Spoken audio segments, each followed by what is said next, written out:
amount of competition. Mind you, 65 players showed up yesterday. We're down to just 8 today. And of course, I'm not alone. I'm joined by some lovely guests on my left. Firstly, probably know this is Neuropanther. How's it going, Panther? Doing pretty well. Exciting day of Netrunner ahead of us after a monumentally exciting one yesterday. Yes, it was so wild yesterday. Like, I don't know. Maybe people just say that so they want you to watch it, but like straight up, some of the most exciting Netrunner I've seen yesterday. It's been fantastic. And of course, also Captain Nice joining from across the pond. How's it going? Welcome back. I'm doing okay. Sleep deprived, but very excited to see some Shaper domination happening. And Shaper domination might be what we're seeing today. I think out of all the runners, it's almost entirely Shaper and then just Adam. And we're going to be starting really soon, mind you. I think the round starts in about 6 minutes, but we do have open decklists. The decklist should be available now, and we're going to go through them. Now, we have to be a bit quick. We'll be able to show the decklist as we go throughout the day, but we have all the lists in front of you, so you can see and you can keep track alongside us as we look at today. Now, really quickly, if we just go a quick dive into the meta, we are looking at, I think it's 6 shapers, and that represents 3 different shapers. Lat is the majority. Half of the runners today, I think, are Lat. And we do say 1 Smoke and 1 Padma, Padma being the new shaper for Midnight Sun. One thing that's being a really obvious thing you're going to see today is you're going to see a lot of boat. Bring your life jackets. 6 of these decks are on Endurance, and one of those is an Atom deck. Otherwise, we see a couple Anacoms and a Brain Chip for the Atom and a Shaper, but that's one of the big things you're going to see on the Shaper side. On the Corp side, I think it's just HB and NBN that's represented today, and the HBs are pretty wide. We have ASA, we have Sportsmetal, and we have Precision Design, if I'm not mistaken, which is all the 3 main efficiency HB identities. And then what else do we have? I think we have a couple NBNs. We have the Reality Plus, Acme, and is there Ismari? Am I forgetting something? No, it's R Plus and Acme. R Plus and Acme. Okay, cool. I don't know. I have the decks up. I know for my co-commentators, they can't actually see where I am. Right now, we're looking at Cahuita, and we saw Cahuita play some fantastic games, run into some horrible traps and recover and close some very, very quick games too in the Sportsmetal. If we're looking at Cahuita's Sportsmetal and Cahuita's Atom list, is there anything that stands out to you? I think what stands out is honestly these are what you expect when you think of the 2 archetypes. It's, this is the Audacity Sports, this is just the reg good stuff Atom. There's no tricks here, it's just good play. Yeah, I think the Atom list might be very close. I'm not sure if it's entirely identical to the NWE Atom list, the one that was recently Decklist of the Week while piloted from Whiteblade, and before that, last year at the World's event came into the top 8. On the Sportsmetal side, you see a couple of the new cards, like the Elvagao Bifurcation is showing up. A 2-1 agenda is obviously going to be full gas for Sports, get some 1 points on the table. We have a fair bit more ice than I would expect. I think 2 Fairchild 3s is pretty cool, and the fast advance there is 2 Audacities. We have no arc lockdown, but we can deal with the clots with the Mavirus. Tranquility Home Grid, too, is also a quite neat thing to put in a remote server to get that free card draw, to get those credits. You can score out on 0 credits with Audacity. It's pretty wild. Over on aunthemod, we have a precision design list. This is also a list that's we've seen a couple changes to. We've seen some of the other corporations yesterday play a different agenda suite. Is the architect deployment test the one we saw, the 4-2 agenda that allows you to get an ice from the top of your deck, or technically any card, I suppose? Yeah, we saw that it almost made it into the top 8. Yeah, it's really exciting. And otherwise, we have the pretty standard ice suite, border controls, a fair bit of influence. Same with the Anoetic Void. These are all things that say hard and the run on them. And I think the one spicy include here is a single copy of a big deal, which ideally you're trying to find your global food initiative and closing the game. And this is not a big money deck. Regolith Mining License is something that they can sit back and get the money to power that big deal. But otherwise, you're going to try and go faster. You're going to try and go lean. And we saw this sort of deck be kind of teched against Lat specifically. A lot of hard end the runs. A lot of times it's difficult to run back. And we're looking at 2 on cell 1.0s, and that can be difficult for nanotech, or sometimes not even the easiest for Ika. One RLC is also pretty interesting. So many of these turns with PD come down to 1 credit or having the time to install 1 extra defensive upgrade. So just building in that extra click to your pressure turns makes a lot of sense. For sure. On the Lat side, this is the Lat deck. We see this exact Lat deck constantly through the top 8. This is the Lat deck that took first place last week with APAC. At the APAC Continental, Saka was piloting that, came in second place too. It's the exact same list. And I don't think there's any changes here. It's hard to really quickly look at this and see there's a discrepancy, but this looks card for card if I'm not mistaken. No, I double checked. It is card for card the same. Oh, Yeah, fantastic. Card for card the incredibly same. strong deck list. Yes, this was the deck to Yeah. beat going into this week for sure, and it's still here. Lat, mind you, is the most represented runner and having pretty good conversion rate at the top 8 cut. Yeah, the deck to beat, and most people didn't. Yeah, that's true. If we go on to Mao here, we saw a really interesting list. We saw a bit of Mao playing Acme. Acme, mind you, makes those agendas that ice so strong. We're looking at Data Ward, which the boat can deal with, but it takes a lot of the boat counters to get through. So we have some good ice, only 12 pieces of ice. We have 2 Anoetics and a Rella Salvatore to get some hopefully easy protection of the scoring, and then some chains into other agendas, and 3 Seamless Launch, I think is very interesting. Also 3 Carding Muse is something that's kind of hard to respect. You don't, or expect, excuse me, in an Acme list, but that's a good agenda suite, low to the ground, and most of them are pretty tempo positive. Does anyone have experience playing Smoke? New Smoke is cool, and I'm surprised to see a Smoke do this well. Especially Smoke, it does have a clot, which I think is a nice way to tune yourself to potential Sportsmetal package. Have all of you had time to experiment with the twinning? Obviously, it's a very powerful card. The twinning is really strong in Smoke, especially because you have so many cards that do trigger it, like your mantles, which is something you definitely want. And I do like that this list plays 2, because usually you only play 1, but having the extra mantle to make sure that you get the twinning up and running as soon as possible is really nice. Even only running 2 daily casts so that you can run a second mantle. And outside it, I do like that it only has 1 piece in our time, because I really don't like that card, but I do see the advantage of playing it in Smoke, especially. And then, yeah, anything else in terms of breakers looks like just a very solid Smoke list. This is super interesting too, because most of the shapers we're seeing today are moving away from self-modifying code. That 0 cost 2 MU program, that instant speed, you can go fetch any program from your deck. And that's super impactful against some of the sports metals here. You can pull out that clot from your list at instant speed, as opposed to some of the into the depth space shapers we're seeing, most of the lat decks, which have to actually produce the clot or throw it into the bin and then simulchip it. So they have a fair bit more work, especially in the early game, to get that to be a threat. Yeah, a lot more clot threat here, but obviously the trade-off is you need the SMC because you don't have a boat to get through ice early. Yeah, for sure. Yep. Going on to Janktivist, Seed 4 here. This is that sort of very teched deck versus a lat from our understanding. 3 border control, 2 mana guarding Skunkworks. You have 2 next activation command, which we saw be so important in the matchup. It is a lockdown that says the ice goes up in strength, and you cannot break it with, what's the exact text? It has to be icebreakers you can only use, so you can't use your boat, you can't use boomerang, you click through it. Super cool. It's such a cool include and such a good adaptation to the boat meta. Yeah. And speak of the boat meta, this is our Endurance Atom, 5 influence for a single console, mind you. That means you're not going to be playing your brain chips. You're going to get your hand size if you need it from your T400 memory diamond. But the good thing about playing that one copy, the 5 influence card, is you can search for it with emergent creativity. On top of that, we have 3 Femme Fatales on its own. Not a bad card. It allows you to deal with some of the harder ice in this format. Maybe you're going to Femme Fatale through a Data Ward at some point, but you're discarding that Femme Fatale and installing your Endurance from your deck for free. That's amazing. I'm so excited to see this deck perform, and we didn't see a lot of it yesterday on stream. And No Decoder is also really interesting. Oh, wow. Yeah, not at all. So the Endurance, and of course we have 3 Logic Bomb. It is Atom. Yeah, maybe just the Magnet Rush can get you. I really want to see how this plays out. Hotel Foxtrot. Now this is, I think, basically just the 2 decks that won APAC with a small change, if I'm not mistaken. I think this one has a single deep dive. That's the only difference. Yeah. Is that all? That's correct. Games have started. Okay. Hold on. We're going to jump to the games. I think we're going to jump to, what do we say, table 3?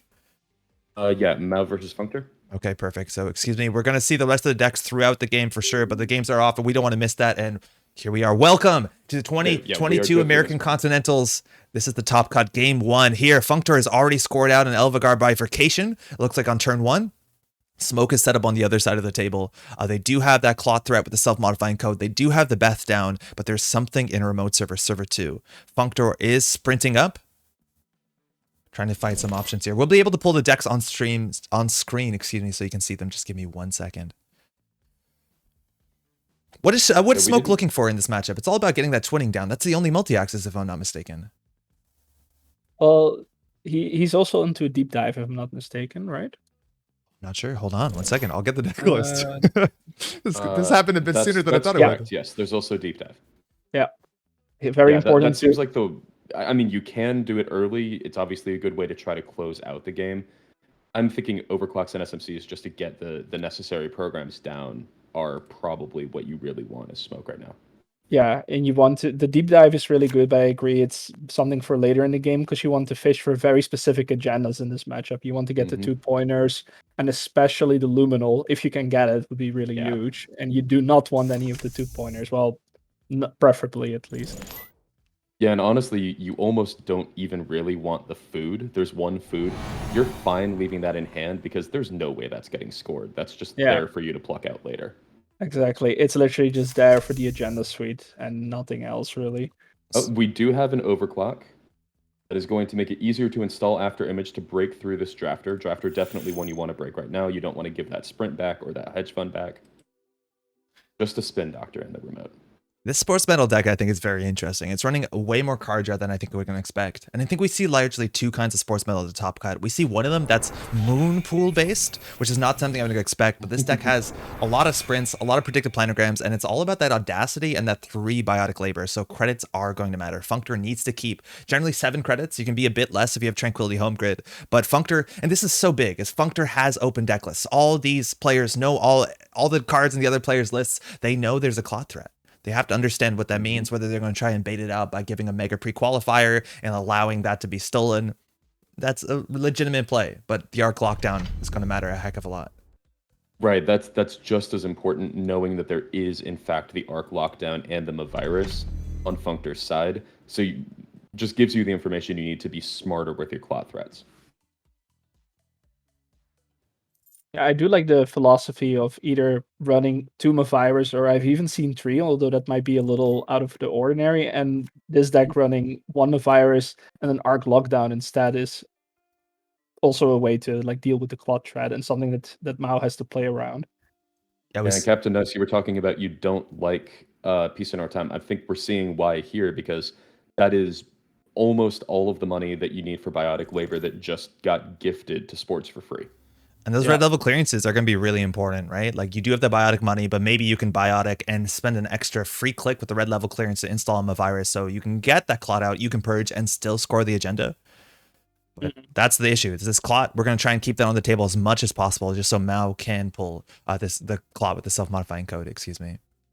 I like the Peace in Our Time a little more here because Beth is already out. Otherwise, I would have said like I would have really disliked that. But now Mao is going to get a decent amount of tempo from the Beth, like some free cards, maybe even clicks at a certain point, and that's really important in this matchup too. It's all coming down to the clot here. That remote server is not going to keep anyone out. We'll see. Pause for acting. Please pause. Runner is acting. Yeah, they had their mouse on that button. They were ready. There's the clot coming down for 4 credits. So this card says it's a virus that can be purged away, but while it's on the table, you cannot score agendas the turn there is installed. So Functor here is threatening out the 2-1 agenda, the bifurcation, or potentially an audacity. So we'll see what they want to do here. They could overinstall with a spin doctor to get that back in R&D, or they could just let it go. Enjoy your mega pre-qualifier. Oh, could be the... Really good... Oh, I was wondering if that was going to be red level to install a virus, but no such luck. Oh, okay. Chat brings up a very decent point too, is that if Functor ever goes to 15 credits or above, then Bev gives an additional click, which is really nice for the deep dive, because then Mao can fish for 2 agendas with the deep dive, which is also... That's a really good point. Fantastic. Twinning comes out, that's actually pretty big. Twinning with a mantle to start stacking it up, so Twinning can start giving an extra access every single turn now. And honestly, against sports decks, oftentimes you are just counting, did I get enough accesses during this game? That's a really good bait, though. Mega Pre-Qualifier, exactly the agenda that sports wants to see stolen to bait out the clot.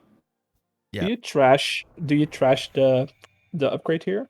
I don't know. You want to consider it. You'd like to overclock that, if anything, because you're not going to be taxed out on too much of money. But I think Mao needs to find the Netrunner. There's still a couple cards they need to install. They could use the twinning. It looks like they are. We're going to see 2 cards here. And again, any agenda that's scored or stolen is either 2 cards or 2 credits. It's not the first time a turn, it's whenever. So that multi-access can suddenly be an explosive amount of card draw or credits if you're not expecting it. We'll see Functor just purges here. Install on server 2. Tranquility Home Grid for 2 credits. And we talked about this interaction. Oh, there it is. There you go. And now Mao doesn't have a silo chip on the table. So we're going to see an arc lockdown here, very likely. Only one of them in the deck. There you go. This is why the sprints are in the list. That's huge. I mean, that is so much pressure now. Especially with the ice on R&D and HQ. Smoke needs to find other breakers fast so that this twinning can continue charging up and actually getting the accesses.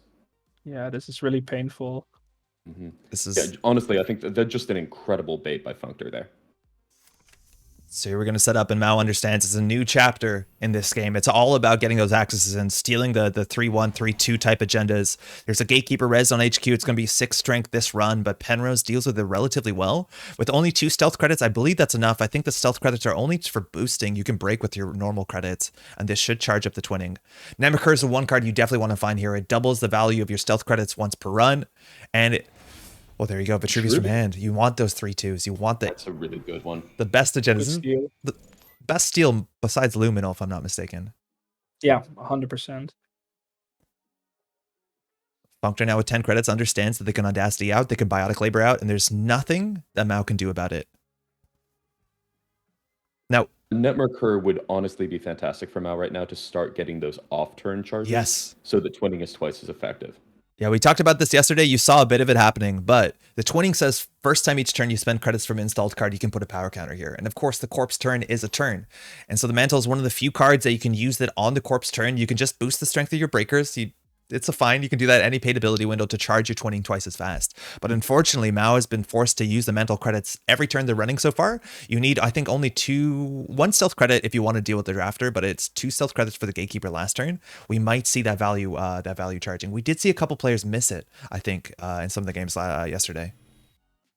Now, an interesting get with the archived memories there, getting back the RLC, that is probably a nod to the Bioroid work crew in this list.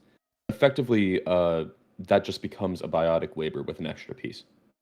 Yeah, it's interesting. This list is on 2 Bioroid Work Crew. It's not on Bast Chiriboga, which is a similar card for the slot. It's more dependent on what you have in hand here. Red level clearance working well for both, but we're crashing into Hagen. This, mind you, takes down the Penrose? No, or sorry, the mantle. Excuse me. The mantle. Yeah, sorry, the mantle. Yeah, which is... There's a clip. There's a clip. That was in the bin. Okay. Yeah, I think that showed up before we started streaming. But yeah, there is the paperclip in the bin. You do have the stealth credits. Mind you, if you're going to lose the mantle, you can always boost before it goes. But word on R&D. For single card, haven't used the mantle yet. You're definitely going to see that boost. Or sorry, to break a subroutine just to get the twitting charge. Yeah, I'm really liking this very aggressive running from Smoke. Another one. Nice. 4 points. Well, we're going to see a deep dive here. Checking archives. We've run all 3 servers. Just in the bin, there's a global food initiative. Wait, this could be the winning deep dive. So easy. Money for deep dive? 2 credits. Isn't deep dive 3? Deep dive's 3 credits? Excuse me? It's like Apocalypse. Are we 1 credit short? I might be wrong. No, it's 2. Okay. And that's the game. We can access a card there. Multiple agendas. We are used to watching these sports decks and seeing them win extremely quickly, but this is a what turn is this? 7. This is a turn 7 win for Smoke, just from being so aggressive. Absolutely. Well, it's a good matchup for Smoke. For me, I'm a bit surprised about that. That's not the shape that you're expecting. Obviously, the Clot self-modifying code is not something you saw in every single Smoke list, but just the multi-action from the twinning and the deep dive allows you to close the game, keep that pressure on. That worked out really quite well. Well played, Smoke. Yeah, I think I agree with Functor here. Mao makes this matchup look good. I'm a little less convinced that it inherently is, but very good play today. Very, very clean here. Yes, and we didn't have time to explain the format, mind you, but today it's single-sided double elimination. So the first seed matches the 8th seed, 2nd to 7th, and so on and so on. They only play one side. It's the side that's the choice of the higher seed for this first round. From that point, whoever takes a loss goes down to the lower bracket, and they will play the other players in the lower bracket on a similar kind of schedule. From that point on, you're trying to play the side that you've played the least amount, and if you ever take 2 losses in the entire tournament, you are eliminated. So that means at the finals, there'll be 1 person who hasn't lost a single game today, and 1 person who has lost a single game that dropped them down to lower brackets.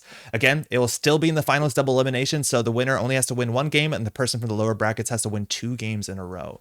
So neither of these players are out, but one of them is now on the lower track and is on their final life. So they do have to play a bit carefully here. We still have some games going on. Do we want to jump into potentially, Janktivist versus Hotel Foxtrot? That seems like a hard matchup. Adam versus Reality Plus, if I'm not mistaken.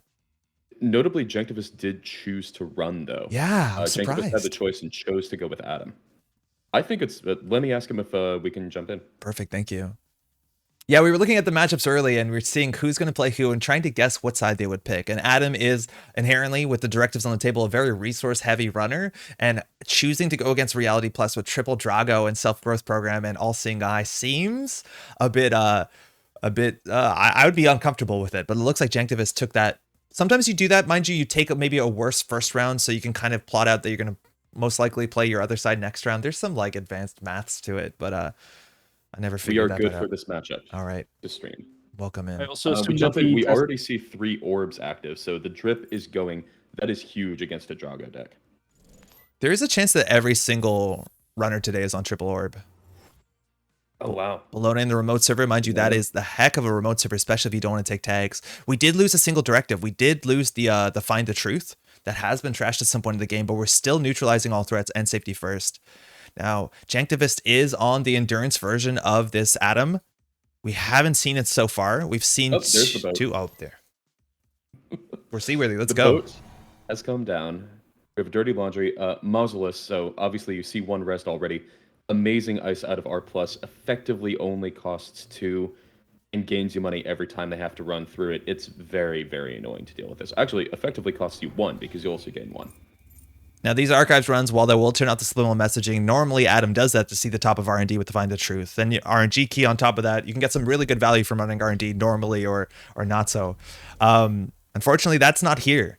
So I don't know. I'm gonna pull up the Adam list here, but I don't know what exactly the multi-axis is. A lot of Adam decks can just rely on this sort of thing. Maybe there's a jailbreak or 2, but we're just charging R&D here. We're gonna guess with RNG key. Endless Eula. There's no jailbreak. There's no jailbreak in this list. Actually, looking at it, there's literally there's Mad Dash, but there's no multi-axis. No, nothing of note. Yeah, Whoa. relying very heavily on that Find the Truth for those Mad Dash. So that's a really, really good priority target that apparently got taken out with Drago. Yeah, that's big. IP block on HQ.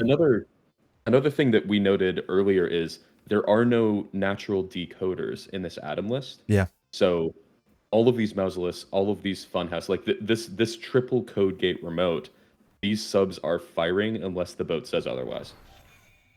Now RNG key here, guess 0, seeing the market forces, gaining 3 credits. That makes that run basically credit neutral. You pay 3 for the trace on the IP block there. We also do have that no free lunch, so single tag from a Drago isn't scary. You'll still have to do with the Drago later, but that does give you some breathing room. It also can just stop a backroom machinations if it's the winning point, at least for a turn. But Spin Doctor in the remote server, hotel down to 3 credits. R&D is technically open as long as you can pay 6 credits a pop to get an endurance and a potential RNG key trigger. I think you can definitely consider using Femme Fatale to bypass these fun houses. Yeah. If you can if you can get it down cheaply, that would be a really nice way to deal with the fun house. I'm not sure if the Amaku is going to see play with the IP blocks being pretty common in this list. While we can run HQ, why make it a bit trickier here? Something in server 1. Fire all on the IP block. Adam doesn't have Link inherently, but we do have a Citadel Sanctuary as well if we need to clear a tag at the end of the turn clicklessly. Just trace 3. We're in. RNG key, they have to name a number.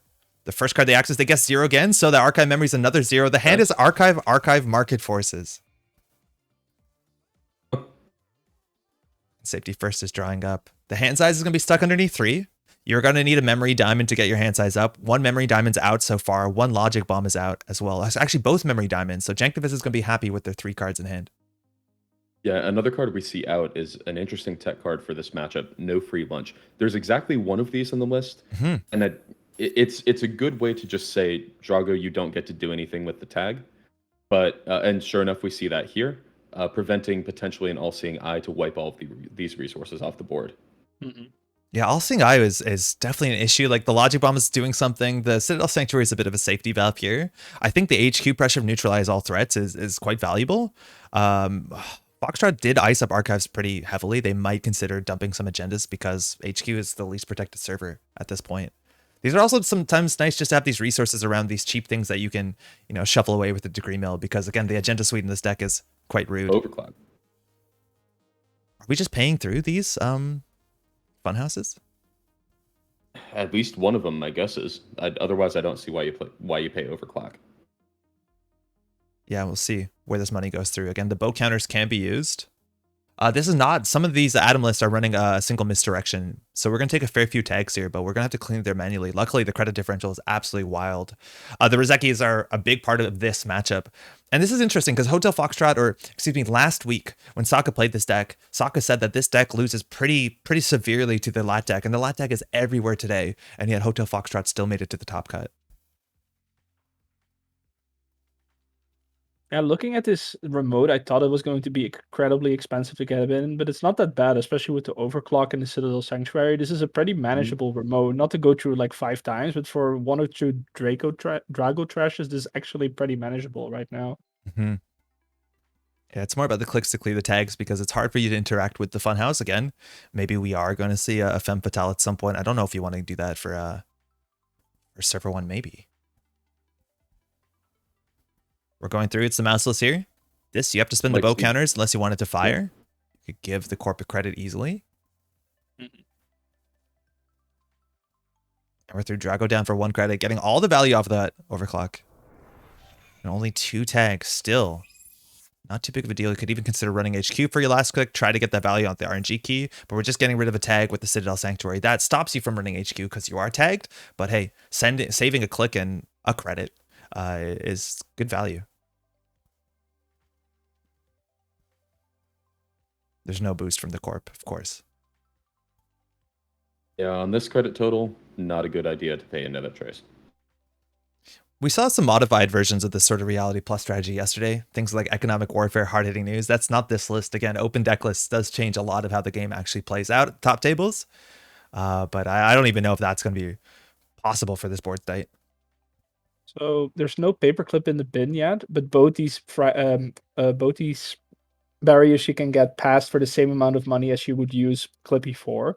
So until something more relevant comes out, you can literally just pay through the trace or pay 6 to get past the Endless Hula. Could also use 6 boat counters, but that is a little not ideal. Hey, and Drago there, the prison warden. Archive Memories install something on server 1, likely the Drago. We do know the hand has another Archive Memories and I believe Market Forces. So now the issue is that Janktivist has played their 1 no free lunch. So if they want to keep all of their resources, they're going to have to consider running this every single turn until they exhaust the Archive Memories. That's the first of 2 in hand. 1 self-growth program and 2 self-growth programs are out and a single Market Forces, but we're going back in.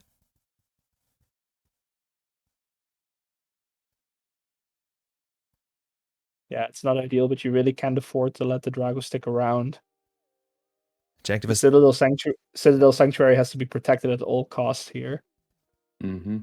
This is a huge play pattern against these sort of prison decks. You've seen this for as long as these sort of type of decks have been viable. It's not about trying to win, usually. A lot of times you're just trying to hold on. You're trying to just stop them from doing their thing. And once they're entirely exhausted of threats, then you can potentially pivot to a win. Maybe you can get to 3 points early and then try and close out with a mad dash. But a lot of times it's not about, I can run centrals. It's more about like, okay, well, I just got to stop the bad thing from happening. Yeah, Captain Nose, to your point earlier about barriers, taking a look at Hotel Foxtrot's list, there are no barriers that require clip unless you have tags. So you don't ever have to throw that down.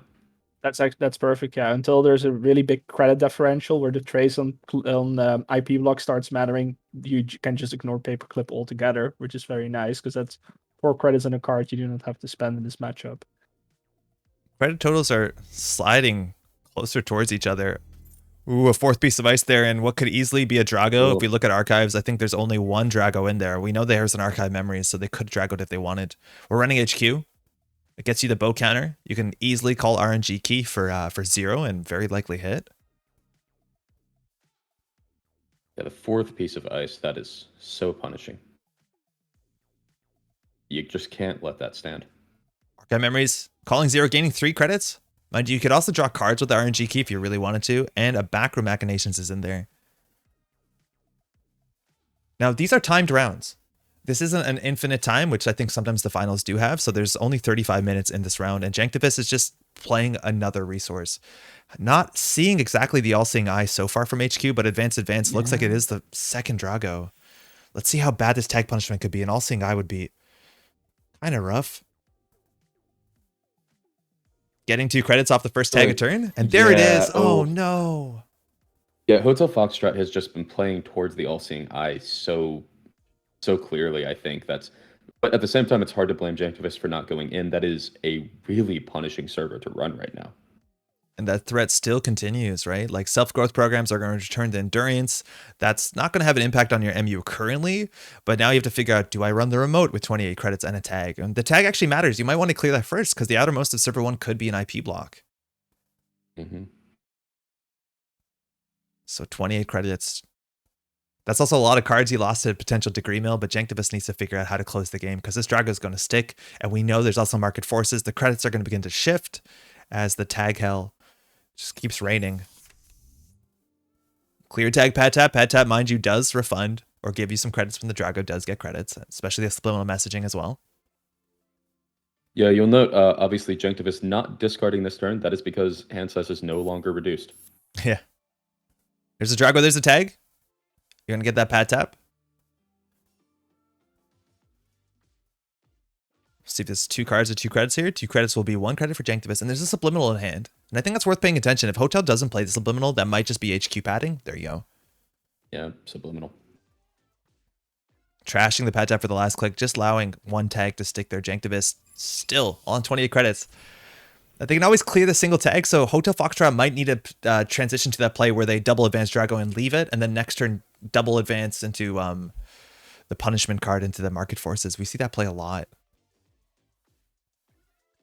Running HQ. Yeah, one of the worst things is knowing, based on what you already know as an HQ, even if you somehow get rid of this Drago, it's just going to come back. There's an archive memories. Yeah. Yep. And we're now only getting singles on HQ. That multi-axis was attached to the resource, but still landing RNG key. And I still think we know market forces in there, and we still know another, yeah, as you said, archive memories. It would be so big if Find the Truth was still around. Now he's relegated to just getting those singles off HQ, and he doesn't know what's on top of R&D. And there goes the endurance. Self-growth. The boat is back in the dock. It comes back down, though.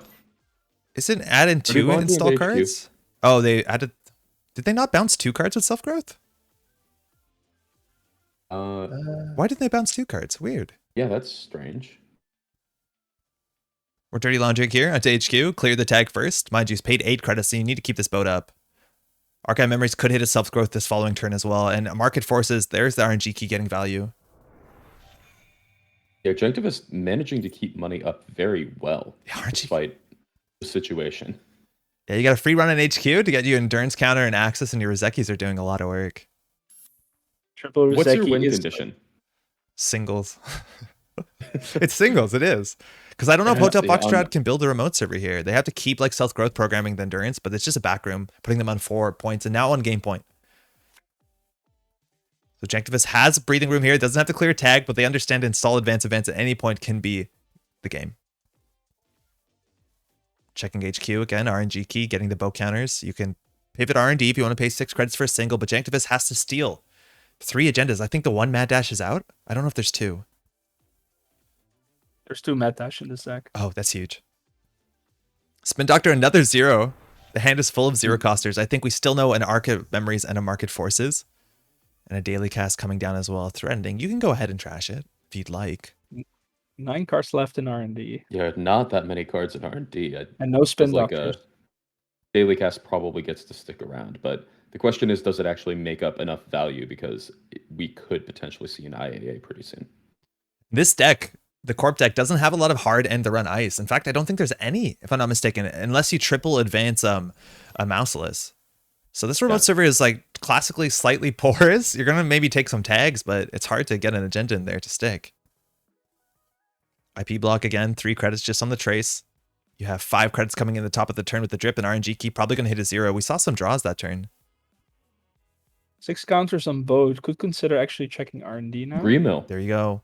What do you shuffle back? Probably the casts? No. You keep the RNG key. That's doing way more than the Rozekis. The cast and Looks one like the casts and the RNG key. Oh, RNG key's gone. Okay, but we got 3 points, mind you. This forces you to shuffle cards back into your deck. And there's a logic bomb. In terms of logic bombs, that's the last one. This card incredibly powerful at 5 influence. You can bypass an ice you're encountering. That means you'll get around the tags, if I'm not mistaken, with the Funhouse. Sec nice Chad on is HQ. asking if we can look at archives for a I sec. don't know if you have a paid ability window before you hit the on encounter effect. I think you might actually have to take the funhouse tag, but then you get to skip the subroutine. This is when you're encountering, or oh yeah, that you are encountering, so you do have to when encountering. Yeah. Yeah, totally. Yeah. Mouseless, we're But going it through with the does- boat. Yep. Oh, sorry. Yeah, that's good. Oh no, I was just gonna say, Logic Bomb does get you past Mouseless for free, which is very nice. Or it saves you $6 on Endless Eula on a glory run on R&D, which we very well could see soon.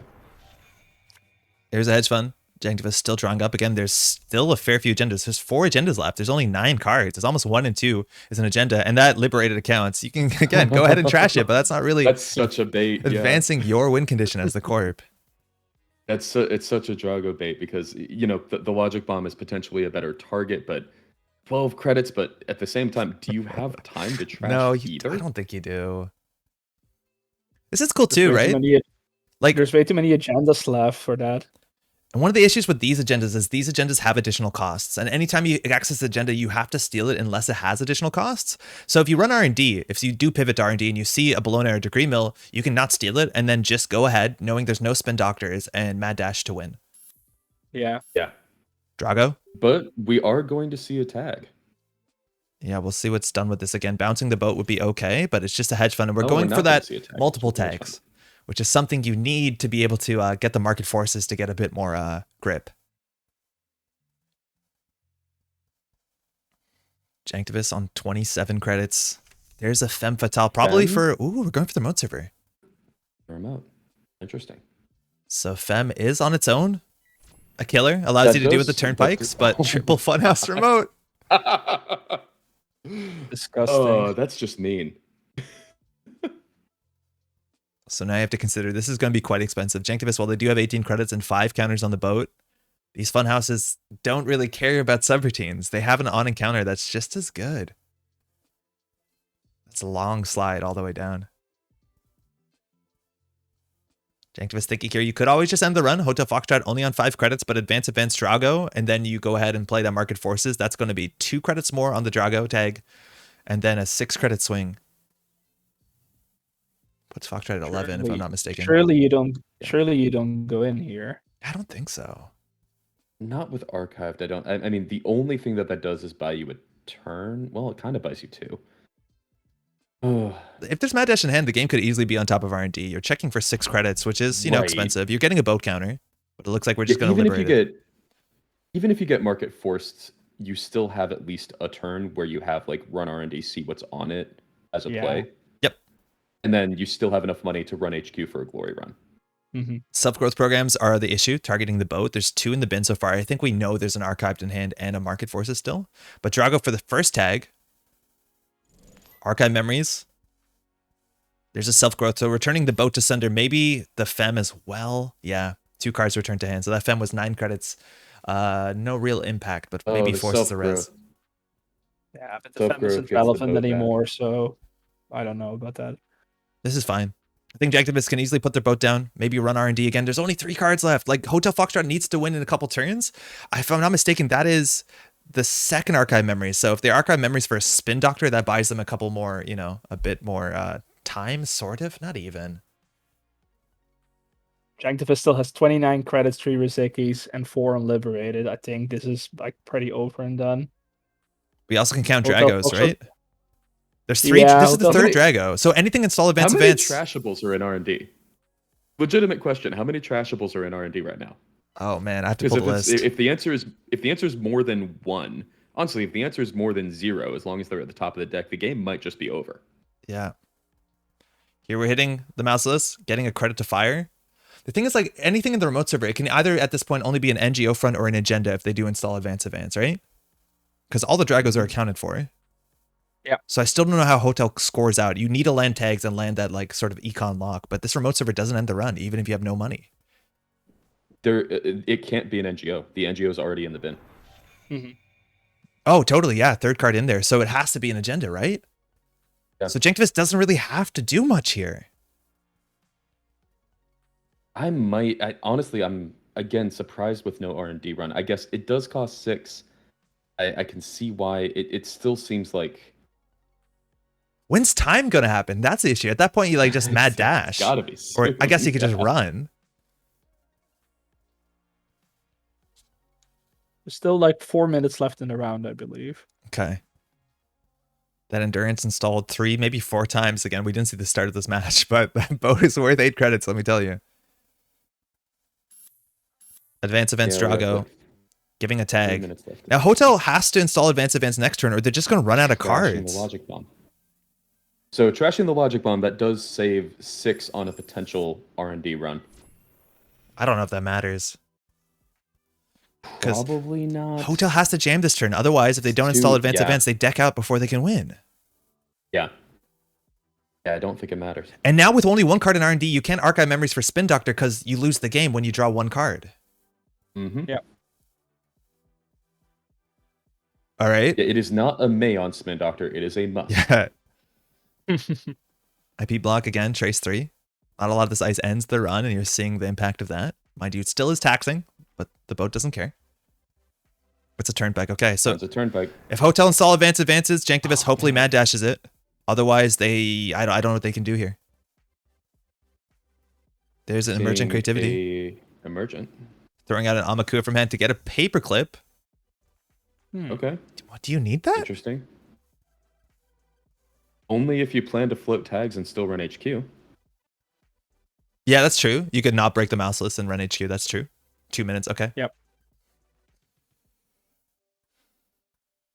I guess honestly that might be a concern because there's Oh only my going to be God. 1 vote counter. Yeah. Is there any pings in the list? Are there hard end runs? And sure enough, here's an IAA.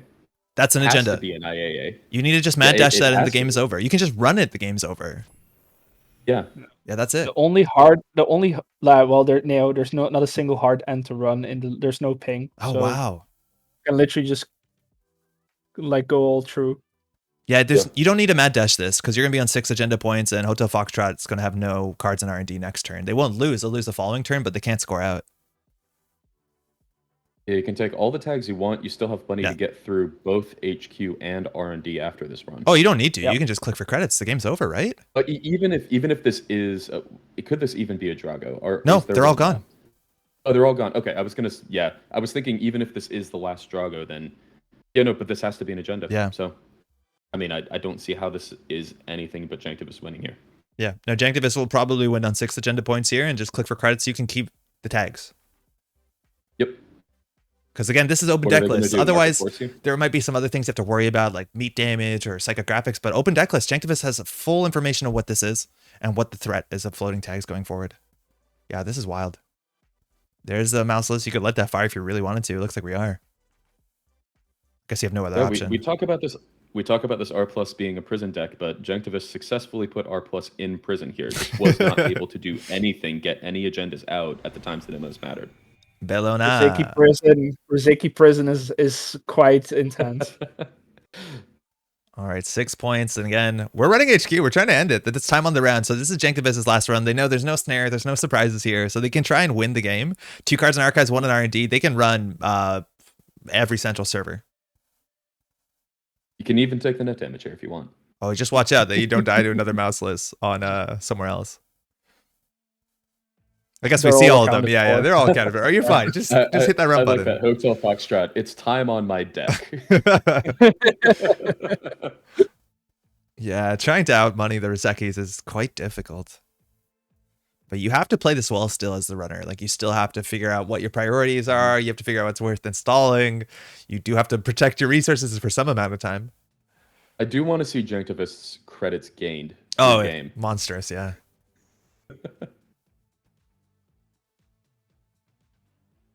Just doesn't get the natural win on that run. Come on, let's go. R&D. 1 card left. If it's a trashable, you'll actually get the full win when Hotel starts their turn. Yeah. I think there's maybe a Rashida we haven't seen. But that's the agenda. Good game. It's a degree mill. There That you is go. game. 162 credits gained. And we spent all but 1 of them, apparently. All right, well All but done. 5, yeah. It's definitely a tough one, but played well. That was a choice, right? That was a decision to play Adam, a very resource heavy runner, into that matchup. And I don't think it's a choice I would have made. Maybe I'm scared. Maybe Janktivist knew that the Rozeki prison is the way you get out there and you don't need your directives. You have boat, you have the orbs, and that's all you can do. But so wild. No cards left in R&D, but you'll still take 9 agenda points. Awesome. So cool. Now, Yeah, Janktivist is making the right call here, as we talked about, Agreed. right? Like, ended up paying off for him. Yeah. Yeah. Do we want to see the results of the rest of the games? Yes. I believe they are in Cobra now. So we have. Oh, are there? Do you have a Cobra link for the results? Because I only have the someone from yesterday. Okay. I don't know if I have that link ready. Hold on. Could you maybe throw it in the chat? Let me grab it. Yeah. Because otherwise, I have the physical bracket, and you can see the physical bracket on the Decklists section that was put together. But the physical bracket, I don't know if it's in real time going to be filled out. It's also pretty wide, so it's not the best streaming experience, unfortunately. So we'll show Cobra. I think that'll be an easy way to see what's going on. Yeah, just sent you the link. Oh, perfect. Thank you. It looks, obviously we saw two of the results on camera, but we have the others as well. Okay. Even split of which side won in this round, which is interesting. Okay. It looks like the bracket will be updated. We get from Yusengren there. So yeah, of looking at the results here. So Cahuita we saw. Cahuita's the Corp one. Yeah, we didn't see that. Excuse me. We saw the other Sportsmetal. Dropped Jose San down to lower bracket. Janktivist dropping Hotel Foxtrot down to lower bracket. Lukifer on the Corp. And Mao on the runner. So we have a bracket division here. So now that's both sports winning and then the runners winning in the other cases, or 2 sports winning, I believe. Or am I right about Lukifer? Sorry, let me check the deck list. I think Lukifer might be on the interesting sports deck. Yes, that is the interesting sports deck. The specifically spicy sports deck. So now how this works, we have 4 players that are at the lower brackets. All of these players have taken 1 loss. That means that 2 of these players are going to be going home at the end of this round. They will be taking their second loss, and the other 2 can continue on. In fact, one of those 4 players could win the whole tournament. They have a long road ahead of them, but of course, one person is at least going to get to the final. So this is maybe a more stressful match. On the upper bracket, you have some security. You can still drop a game and you'll still be in it, but the lower bracket, you are on your last hit point there. You have to play it as clean as possible. And of course, this is something that always happens at any sort of event. We have seen a couple misplays on camera yesterday. That does happen. Now, fatigue does set in as the rounds go on, but today maybe we have we're a bit more focused. You definitely don't want to make any misplays. You can't take that disadvantage here. And you've heard that saying before. Sometimes the best player at an event is the one who just makes the least mistakes, because it can happen to anyone for sure. But we saw some really good clean play so far, and I think we're going to see more good clean play going on. I don't know how soon round 2 starts, whether we have a break here. Looks like 10 minutes until round 2 is going to start. Okay, 10 minutes until round 2. So we're going to throw up some music. We're going to give you a break. Oh, sorry, 7 minutes. 7 breaks. Okay, we'll be back in 5 minutes to go over everything, and we'll be back here for round 2. So don't go anywhere. We'll be right back.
Welcome back. We're about to start round 2 here of the 2022 America Continentals. Hopefully you're doing well. We've had a great stream yesterday and it's not changed so far today.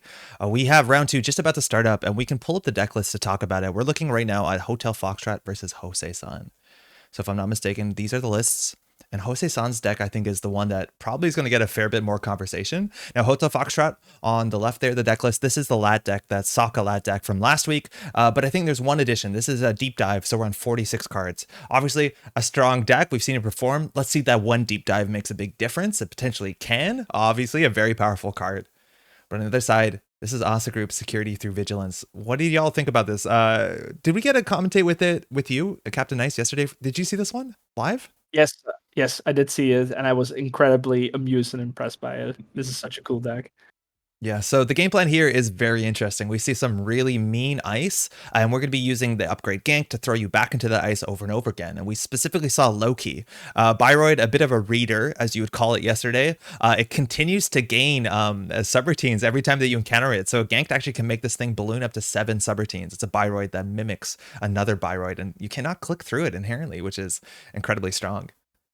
Otherwise, we do have Trieste model Bioroids, a new Midnight Sun card you have to watch out for, because if you don't see that thing coming and you're trying to run and break or boat your way through a breaker, it's going to hit you back. You need the clicks. So you see a lot of runners valuing, obviously, Beth is always good, but trying to run first click. Panzer, how do you think you win out with this? Like, because you have no defensive upgrades. Are you just ganked and fear, or what's the option? It's ganked in fear to get up to 4 points, and then as you see, there is a 1x big deal. That lets you score global food from hand and win out in style. The biggest style play possible. We've been saying big deal so much on stream, and we haven't seen it actually get played yet. We've seen a couple getting trashed. We know they're impacting how players play the game.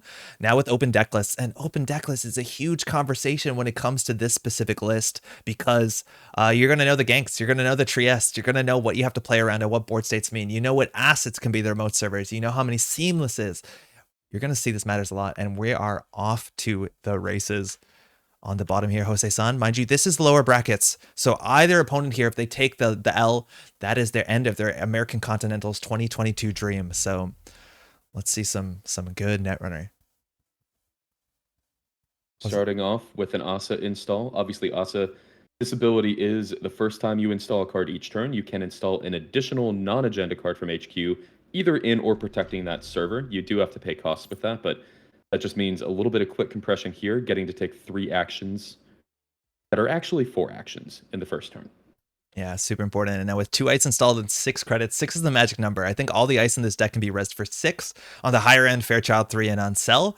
Now, if they do res that stuff, it's Bioroids. You can click through it as long as you have 3 clicks left, especially for Fairchild 3. And Jose-san's money is tied up into the assets mostly. You do have the fully operational, of course, but that is technically tied into assets as well. So some pressure in the early game might not be the worst, but if you run R&D and the Fairchild 3 click through it, hit a ganked, that could be a nightmare. So you do also have to watch out. Diesel. Oh, you gotta love that ganked. Ganked just instantly saying, feel free, run a server with ice, see what happens to you from the first turn of the game. It's wild. Like, we're seeing the remote gank more often than not, but it's like the central gank you're not expecting that is potentially way more disastrous. We see a fully operational in HQ. Get down there, Rizeki, that drip economy you're going to be seeing all day, and just a spin doctor and remote one. Going to start with some more options. After the probably trying to get down another iced remote, potentially looking for an early fully operational to draw some extra cards, make some extra money. Having a fully op for 3 charges early in the game just sets you up for success so well. So HQ is open here, and it's probably going to be open for a while unless Jose-san really draws too many agendas too soon and doesn't have a scoring plan. But this light deck specifically, I don't think has any cards that are inherently HQ pressure besides an endurance getting charges and maybe like a dirty laundry or 2. So Jose-san valuing money very strongly there, chooses not to draw only on 2 cards. So potentially this is another spin doctor in server 2, or potentially just says, I want to actually res this ice against this lot deck, not let them have free run of my servers early in the game. And the ice is expensive. Could be one of the 2 Rashidas in there. That too. Server 2? Oh, that's a spin. Second spin doctor. Always awkward to consider trashing the first spin doctor where there's a second on the table, knowing that the 2 brethren can help each other out. But it looks like that's going down for 2 credits. I see 2 pretty compelling targets for spin doctor right now. Yeah. Hotel playing more of that burst event economy. There's an Eco just on the table. Now it's not something you need. Here we're still missing our Latra, I believe.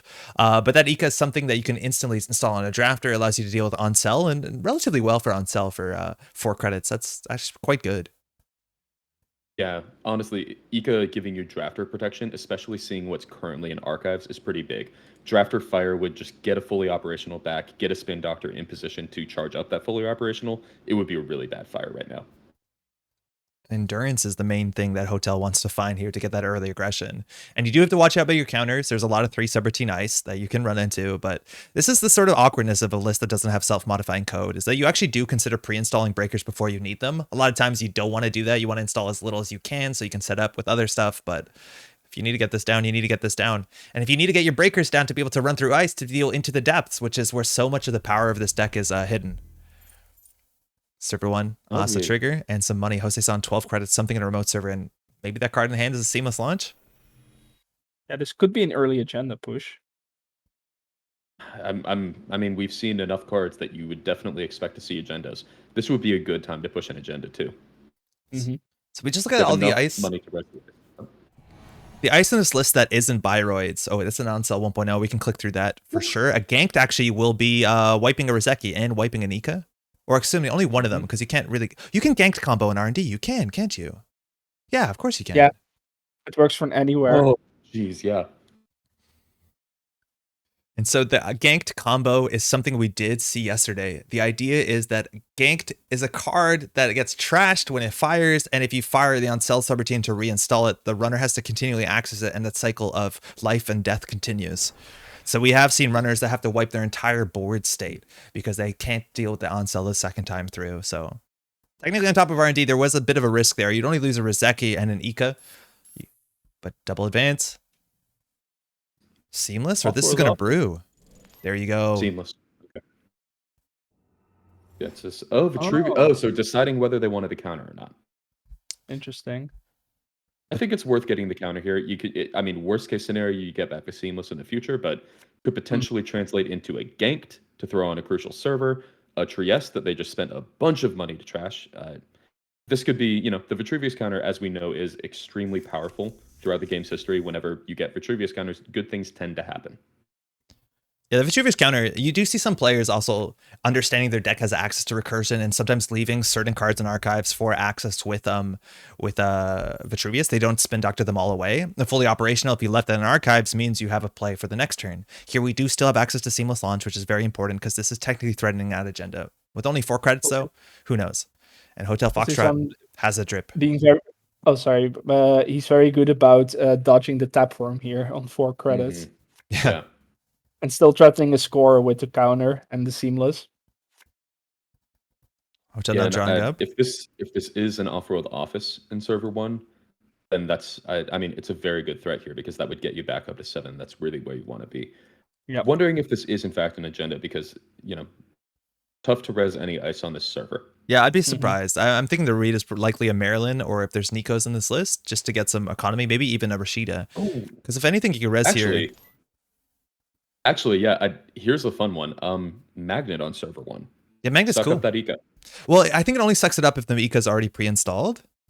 You're right. It has to be hosted already. Yeah, but no, that interaction is something we saw yesterday, and it's very, very quite interesting, especially if you're running into a sentry behind the magnet. But yeah, that magnet was the protection there, into the on-sell if they wanted to install it and crack it. So they don't technically get ganked wiped. They just need to keep, I think, 6 credits, or at least 5 credits. Obviously, Sando not resing what's in server 1 could just be a ganked brewing again. If they can't res the ice, it doesn't really do much. You still have to trash it for 3. But second ice on HQ, Jose-san's going to need credits. And a fully operational can get them closer to it. Pat Tap now giving a credit. The Tap Worm now giving a credit. The Pat Tap hasn't for a bit. And we're running here server 2. Oh, misclick. Yeah, please pause the runner's acting. Mash that button. I like that. Get the APM up. Yeah. Yeah, that's definitely a misclick there. Maybe you want to charge server 1. Again, with 5 credits. What's the worst case scenario here? If we look at the list, I want to look at the non-Bioroid ice. And it's just 2 drafter, 2 gatekeeper, and 2 magnet. I think gatekeeper might be a bit expensive, but definitely likely to draw Jose-san into future economy. Yeah, Gatekeeper would be the worst fire right now, and even that isn't awful. Well, I'll ask, drop it. and you shall be True. answered. Yeah.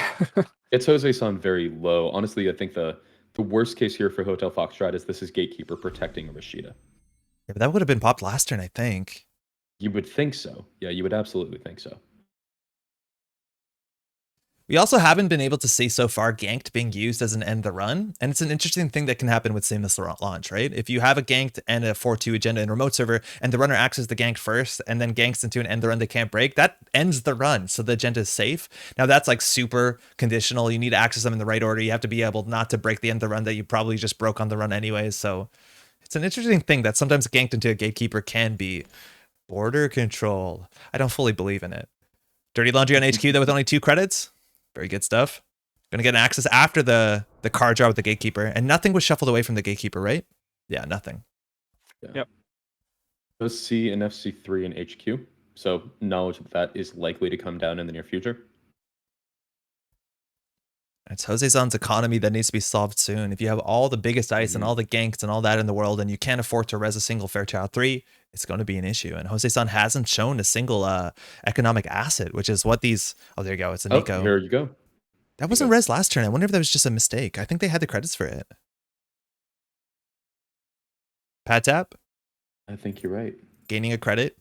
And now we're over through that hard area once you get past the hedge fund credits. And now that's 2 operations or 2 cards, excuse me, that give credits on the same turn. So Pad tap's only going to get 1 credit. Same with the Tapworm now. But the Nico campaign is not that Hotel Foxtrot needs the money on 25, but technically is fueling the Pad tap. I think you'd still want to consider taking that down and threatening not only the money of this deck, but threatening the power of fully operationals in the future. We'll just see how they can deal with this gatekeeper. There's 3 boats and we haven't seen a single one. Yeah, no. So Jose-san's Asa deck, as we saw yesterday, can just put down a ridiculous amount of threat, a ridiculous amount of pressure. We're not seeing that yet. It seems to be a somewhat slow draw from Jose-san.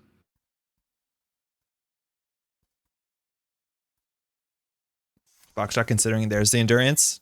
We're not rigging it up, but into the depths. There's only 9 credits. You could, in theory, res 2 ice. The Ika can deal with one of them. The drafter. Sure enough. That's a good one for Ika. Question here is whether is this a drafter into magnet bait? It'd be awesome. I don't know if you respect that and you endurance the drafter instead of Ikaing it, but the idea with Ika is you can only host it on a single sentry at a time, and that only breaks that sentry. But magnet eats cards that are hosted on other cards. But 6 credits, Jose-san can still res a lot here. A Fairchild 3, an Onsel, a Loki. Just about any of the bigger stuff. Let's see if they do res. Going down to 0 would be a bit awkward. Nico's still in the remote though. It's the Loki. It's a Loki. Okay, so this has gained the subroutines of an Onsel 1.0. Now that means the only way they can deal with all of this, they could endurance through some of it. There's also an end the run, mind you, at the end. It also, while it gains the text of the Loki, it doesn't gain the lose a click ability on Loki. It only gains the types and the subroutines. So this thing has 4 very relevant subroutines. And then there's always a threat where if you hit HQ and hit a ganked, I don't know how disastrous it'd be. It can go to incredibly disastrous because then this has even more subroutines and you still can't click through them. And this is actually a very quick way to get to a ganked loop. You probably let the enter run and the cannot steal fire here, and then you break the trash and the install, and then you still get your value out of the into the depths, but you just won't get an access. Yeah. Oh, okay. We broke all of it, right? Yeah. It's an into the depths for 4 and a program from the stack.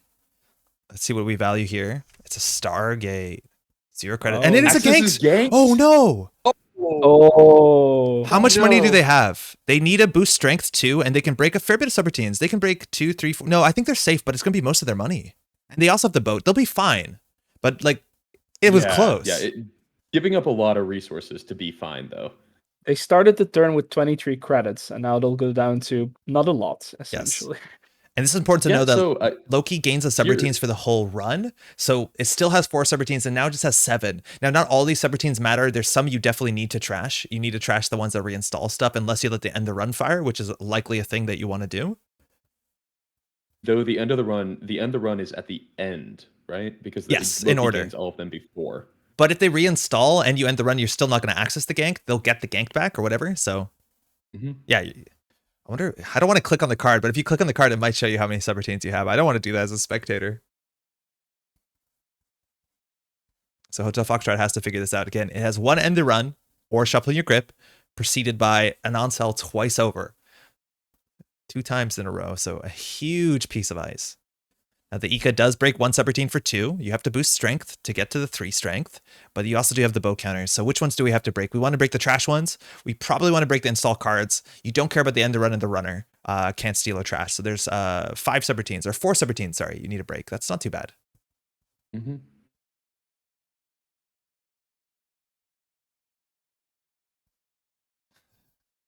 Gank loops are fun because it's a thing that's snuck into the game. Some people realize it, some people embraced it, other people think they're horrible and like just absolutely should not be in the game whatsoever. They don't show up a lot. I'm really surprised we're seeing that here at top tables, but we've seen them throughout the Swiss cut do stuff and impact how the game works and actually get the wipes. So remember last turn when I was saying Jose-san is not presenting much threat, which is interesting because this deck can. That just changed in a big way. Yeah, it's always the Loki. Like I think we've seen Jose-san produce the Loki very quickly in every single match, and it's always been incredibly pivotal. I think this is the first time we've seen it on a central server though. Yeah, another ice, we didn't mention this when looking through the deck list, but another ice that is now extremely relevant is Konjin. Because with a side game, you throw someone into the Loki gains extra subroutines. So you effectively have Loki on two remotes, or rather on 2 servers, even though you only have 1 Loki and it's unique. Yeah. Yeah. The issue the Konjin is, I think it's 2 or 3 credits to res. I think 3 credits, but you still have to play a side game every time, which is going to be a bit expensive for Jose-san's economy. But yeah, it makes it as if you have pseudo 2 Lokis, which is good fun. But so Hotel Foxtrot's still figuring out exactly which ones to let fire. I think that's enough. Not sure what's going on with the JNet prompts, but clear. I'm breaking the trash programs and install card subs, the rest fired. That's exactly what you want to do here. Yep. Super cool. I'm not saying it's the correct play. It definitely isn't, but it would be really funny if the Vitruvius counter was used to pull back the ganked into HQ.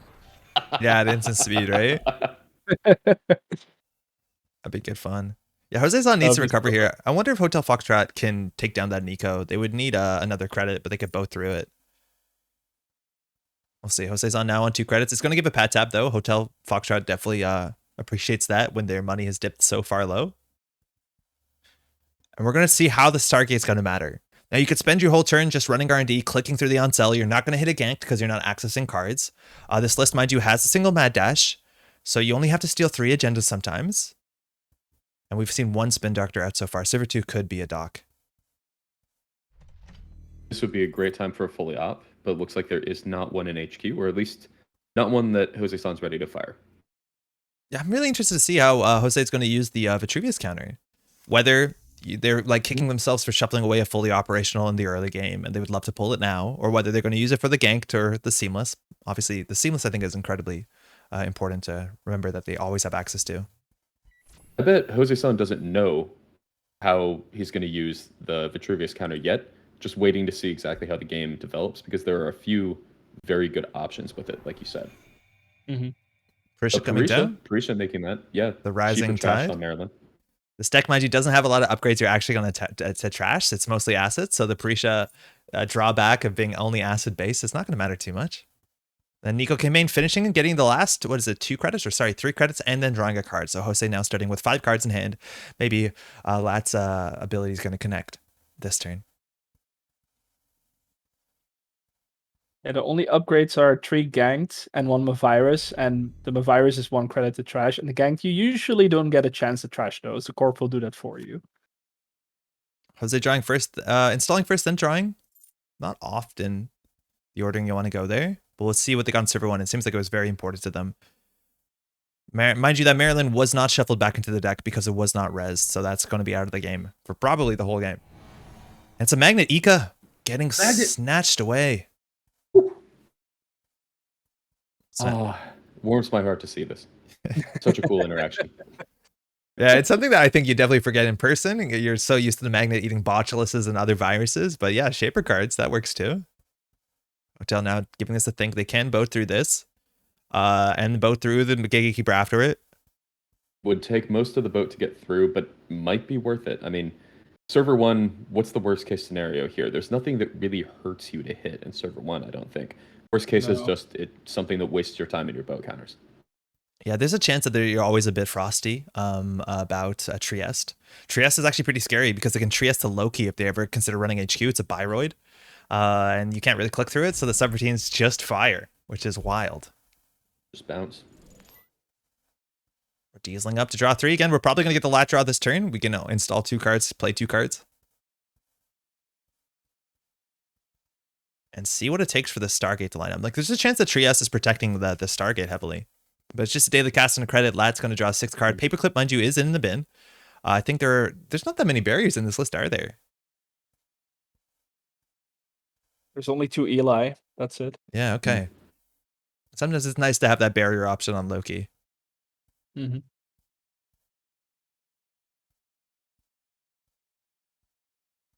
Jose's on now. 6 cards in hand. It looks like one of these cards is definitely an upgrade. That really lowers the options here again, as you said. Either a Ganked or the one of Mavirus. Mavirus not too impactful if they run it and trash their Tapworm. I think you're okay with that. And Server 2 also getting a card here. Fully op would be nice money.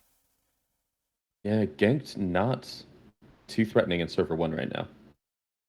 Yeah, not great targets.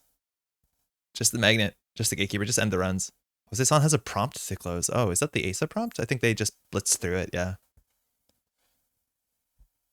5 credits. Tapworm is going to land for first time in a while. 4 cards in hand. We'll see if Hotel Foxtrot can match that.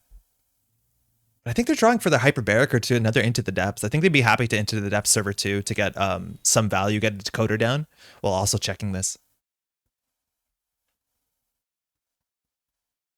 Running Server 2. No res. It's a Spin Doctor. There you go. You want to flesh that down, of course, before you consider pivoting to a Stargate, which I'm not sure if we're that close to the Stargate. I feel like Hotel just wants to camp the remotes.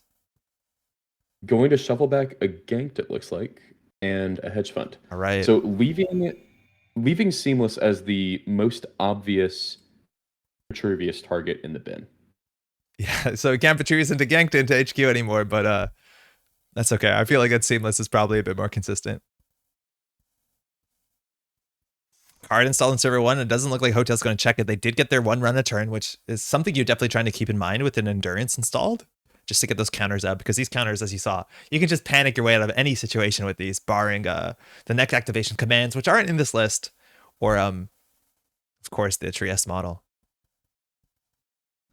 Hotel has 1 too many cards in their hand.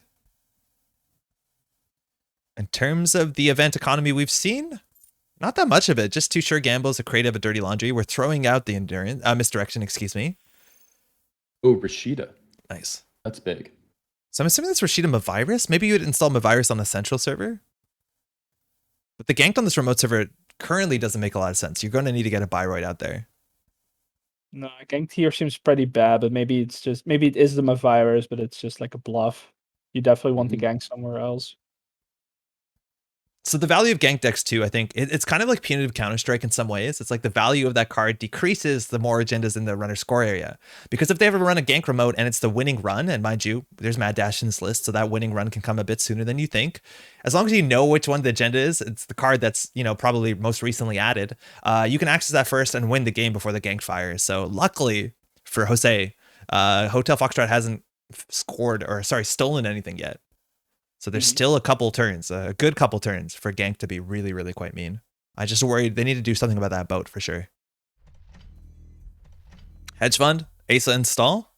Now we got 2 big remotes. Trieste could be in one of these for sure. We do know Server 1 is definitely an upgrade. There's the fully op. We're back in it. Charges, that's good money. 16 credits. That's enough to really start threatening things out of Server 2. Now Hotel Foxtrot. We'll see how they're going to approach this. They're going to start the turn with the Stone Ship Chart Room, build your own Earthrise Hotel. But there's always that looming threat of the Stargate. Now, with that Stargate installed, they are spending all their MU, so it's hard for them to get down the Paperclip or the Hyperbaric. We'll see what they value. Of course, the Ika's not doing anything. And speaking of not doing anything, that's a drafter. You're going to have to endurance that. Got it. Yeah, boat has to go through that. You don't want that to fire, I don't think. Fully op going back to hand is that's enough reason by itself to make sure the drafter doesn't fire. So this Sentry, incredibly powerful here in HB to get that double install, mind you, on Asa. First time a turn if you let that fire, but we're through. And an FC3. And there's good respect here, right? This remote's pretty gross. Like Hotel is running with 3 clicks left, so if there was a Trieste, they could click through this. Again, if they ran second click, and a Trieste fires, this will connect. So we'll see what they do here. They're just gonna spend their whole turn. They have the drip economy coming in and the drip card draw, so it's not the worst. And there you go, yeah. I think if that was any other click in the turn, the Trieste would definitely be on its mission. Yeah, making the sure to still doing work, only costs 1 real credit. Obviously takes the whole turn, but that's a pretty low investment from Hotel Foxtrot to get rid of a really important card. Yeah. Hotel Foxtrot is choosing his runs very carefully here, making sure to like run first click and so on, and make sure to check the remotes when it matters. Yeah, I'm doing really well at that. This is definitely a corp deck that doesn't benefit anything to open Decklist. Sorry, it gets a fair bit worse, I think, once you know what the threats are and you can start playing intelligently about ices and the trap. Obviously on the runner side, this is kind of a known quantity. Whether you want to play around the deep dive or not, that's up to you. But card back into server 2. Hotel Foxtrot has been playing this cleanly for sure. Yeah, and I think as we saw last turn, it doesn't actually tax Hotel Foxtrot that much, putting things in server 2 as it stands right now. Probably pretty content to just spend a turn, even gonna make money off of this run. Yeah. Not even taxing out the boat very quickly here. There's been a couple games like this where we've seen that the Shaper doesn't even reach for their hyperbaric, which is like the best way in the whole format to deal with the Fairchild 3. It's a ganked. That's fine. It's a ganked. That's fine, right? Like that's just ganked forces you the endurance to trash a couple things. Yeah. Take a 4. Or forces you to use boat. There's a chance here that you can just take a core damage and pay 6 credits. I think that might be comparably valuable to the endurance counter without any other breakers installed. I think so, primarily because of the drafter. Yeah. Looks like we're going through it, and you can let the core damage end the run fire, or you can pay 3. So we're not going to do all of it. Again, 3 subroutines is a really nice value against. Or pay 2 by trashing the daily cast. Yeah. You want to make sure that some of your cards are not even worth 3 credits. Those can go. Well played. Yeah. Hotel drawing up on that lat draw. Again, 5 to 5. You're matching cards in hand at the end of every turn. You want to keep that in mind when your turn starts for sure, because that's good value. And Jose San now with only 8 credits and knows anything in the remote server. That remote server, it's like technically sounds quite good. Drafter into Fairchild 3. If you ask somebody maybe a year ago playing Netrunner, 2 years ago, whenever Fairchild 3 was last a legal card, you'd think that's intimidating. But hey, we're smooth sailing. The endurance is getting through. Endurance is down to 2 counters, forcing to go through that drafter. It is, it's taxing out endurance slowly, but slowly getting there. Problem is Archives is still open. Yeah. And this early commit to the Stargate, I think that came off Into the Depths. Like that does change the game. It makes Jose San have to worry about R&D and maybe reposition some ice. But this has just been a sink of MU. Right now where you could get maybe the hyperbaric out, get that charged up, but you can always bring it back with simulchip, so not the biggest deal. Server 2 though, card in it. Awesome install. The third I saw in the remote is huge. It can't be another drafter, which honestly I think would be the best case here, but it could easily be the Konjin. Here's the Stargate. Now, if there is a spin doctor in server 2, you feel a bit bad about this, but no res on the outermost, and I think Hotel is hoping that there can't be a res on both R&D and server 2. Simulchip going to crack that eco away. Bring it back. Just watch out for that last magnet, huh? Yeah. Ika getting attached here. Going to break the on-sell for 4 credits after the 2 credits to host it. And we're going to look at 3 cards at the top and trash one of them. And Hotel Foxtrot has probably a mad dash somewhere. Off-world office, Maryland, and the last magnet. Now that magnet being the bottommost card now, the second card here. Oh, we're just going straight for the mad dash. The spin doctor would be very rude, but we're going to take that 3 points out of Archives. We saw 2 Fairchild 3s thrown out? Whoa. Wow. Mad Dash obviously huge in this matchup. This is a GFI deck, so this cuts out an entire score you would normally need to do. Yeah. And sometimes you see runners just hold on to the Mad Dash and try to get the 7th point with it and surprise the corporation who thinks, oh, I can give them this agenda. Now, again, open deck list, it's not going to be too big of a surprise. So maybe you can just go ahead and get your 3rd point sooner than your 7th point. Let's see what this card in server 2 is. Jose San does have access to a seamless launch guaranteed if you want to convert that Vitruvius token. We're just installing the daily cast. Going to get that lat draw. Oh, yeah, there's a line that you can pull the Vitruvius. You can pull the agenda weight to deny the Mad Dash. That's kind of cute. Cool. Oh, that's a good point. Actually, kind of like that line. Wish they had. Yeah, that's super interesting. You get the meat damage, which is not incredibly relevant, but you do deny technically 3 points. And the mad dash is really important. I think that might actually beat the line, because then they need 4 agendas, right? There's no way to recur this. Right. No way to recur it. There are some miracle lines where you hit something really good with the meat damage. Hotel drawing up now, card in server 1 on top of what we believe is a ganked, but it might just be a virus. We've seen 1 ganked in the bin right now, and there's a card that's been in server 2 just for a bit. That usually looks like a Trieste, unless Jose doesn't want to res one of their economic assets just to have that Trieste bluff. I'm honestly wondering if not pulling the Vitruvius counter for the off-world office. I think there's 2 likely scenarios. One is just didn't think about that tunnel vision on seamless right now, or fully operational or something like that. The other option is potentially that indicates flood in HQ already. Yeah. Yeah, but HQ is relatively. It's definitely Hotel Foxtrot can get in there if he wants to, but it's looking relatively safe. So that would have been a line for sure. So I Hyperbaric think does come down. I'm useful, so RIP Croatia. we're going to throw that out. This is a rigging up, so it came down for free and got a second power counter. So once this gets up to 5 strength, you're kind of laughing at the Fairchild 3s. The magnets are barely an inconvenience. The gatekeepers, maybe one of them is res. Then you have to pay an extra 2 credits, but everything's going to go down. Foxtrot not running, Gary. Foxtrot. Yeah, interesting. Just a Maryland there in server 1. Getting the read. They don't need to run that. The pad tap firing. And Jose-san, if they get back into the credits, obviously they're going to threaten to res some of their ice. But then maybe the big deal comes into play. We haven't seen any foods, Global Food Initiative scored or stolen yet, and that's really important. If one of those leaves, it becomes much harder to big deal out when you want a big deal out of 4-2 if you can't find that last 5-3.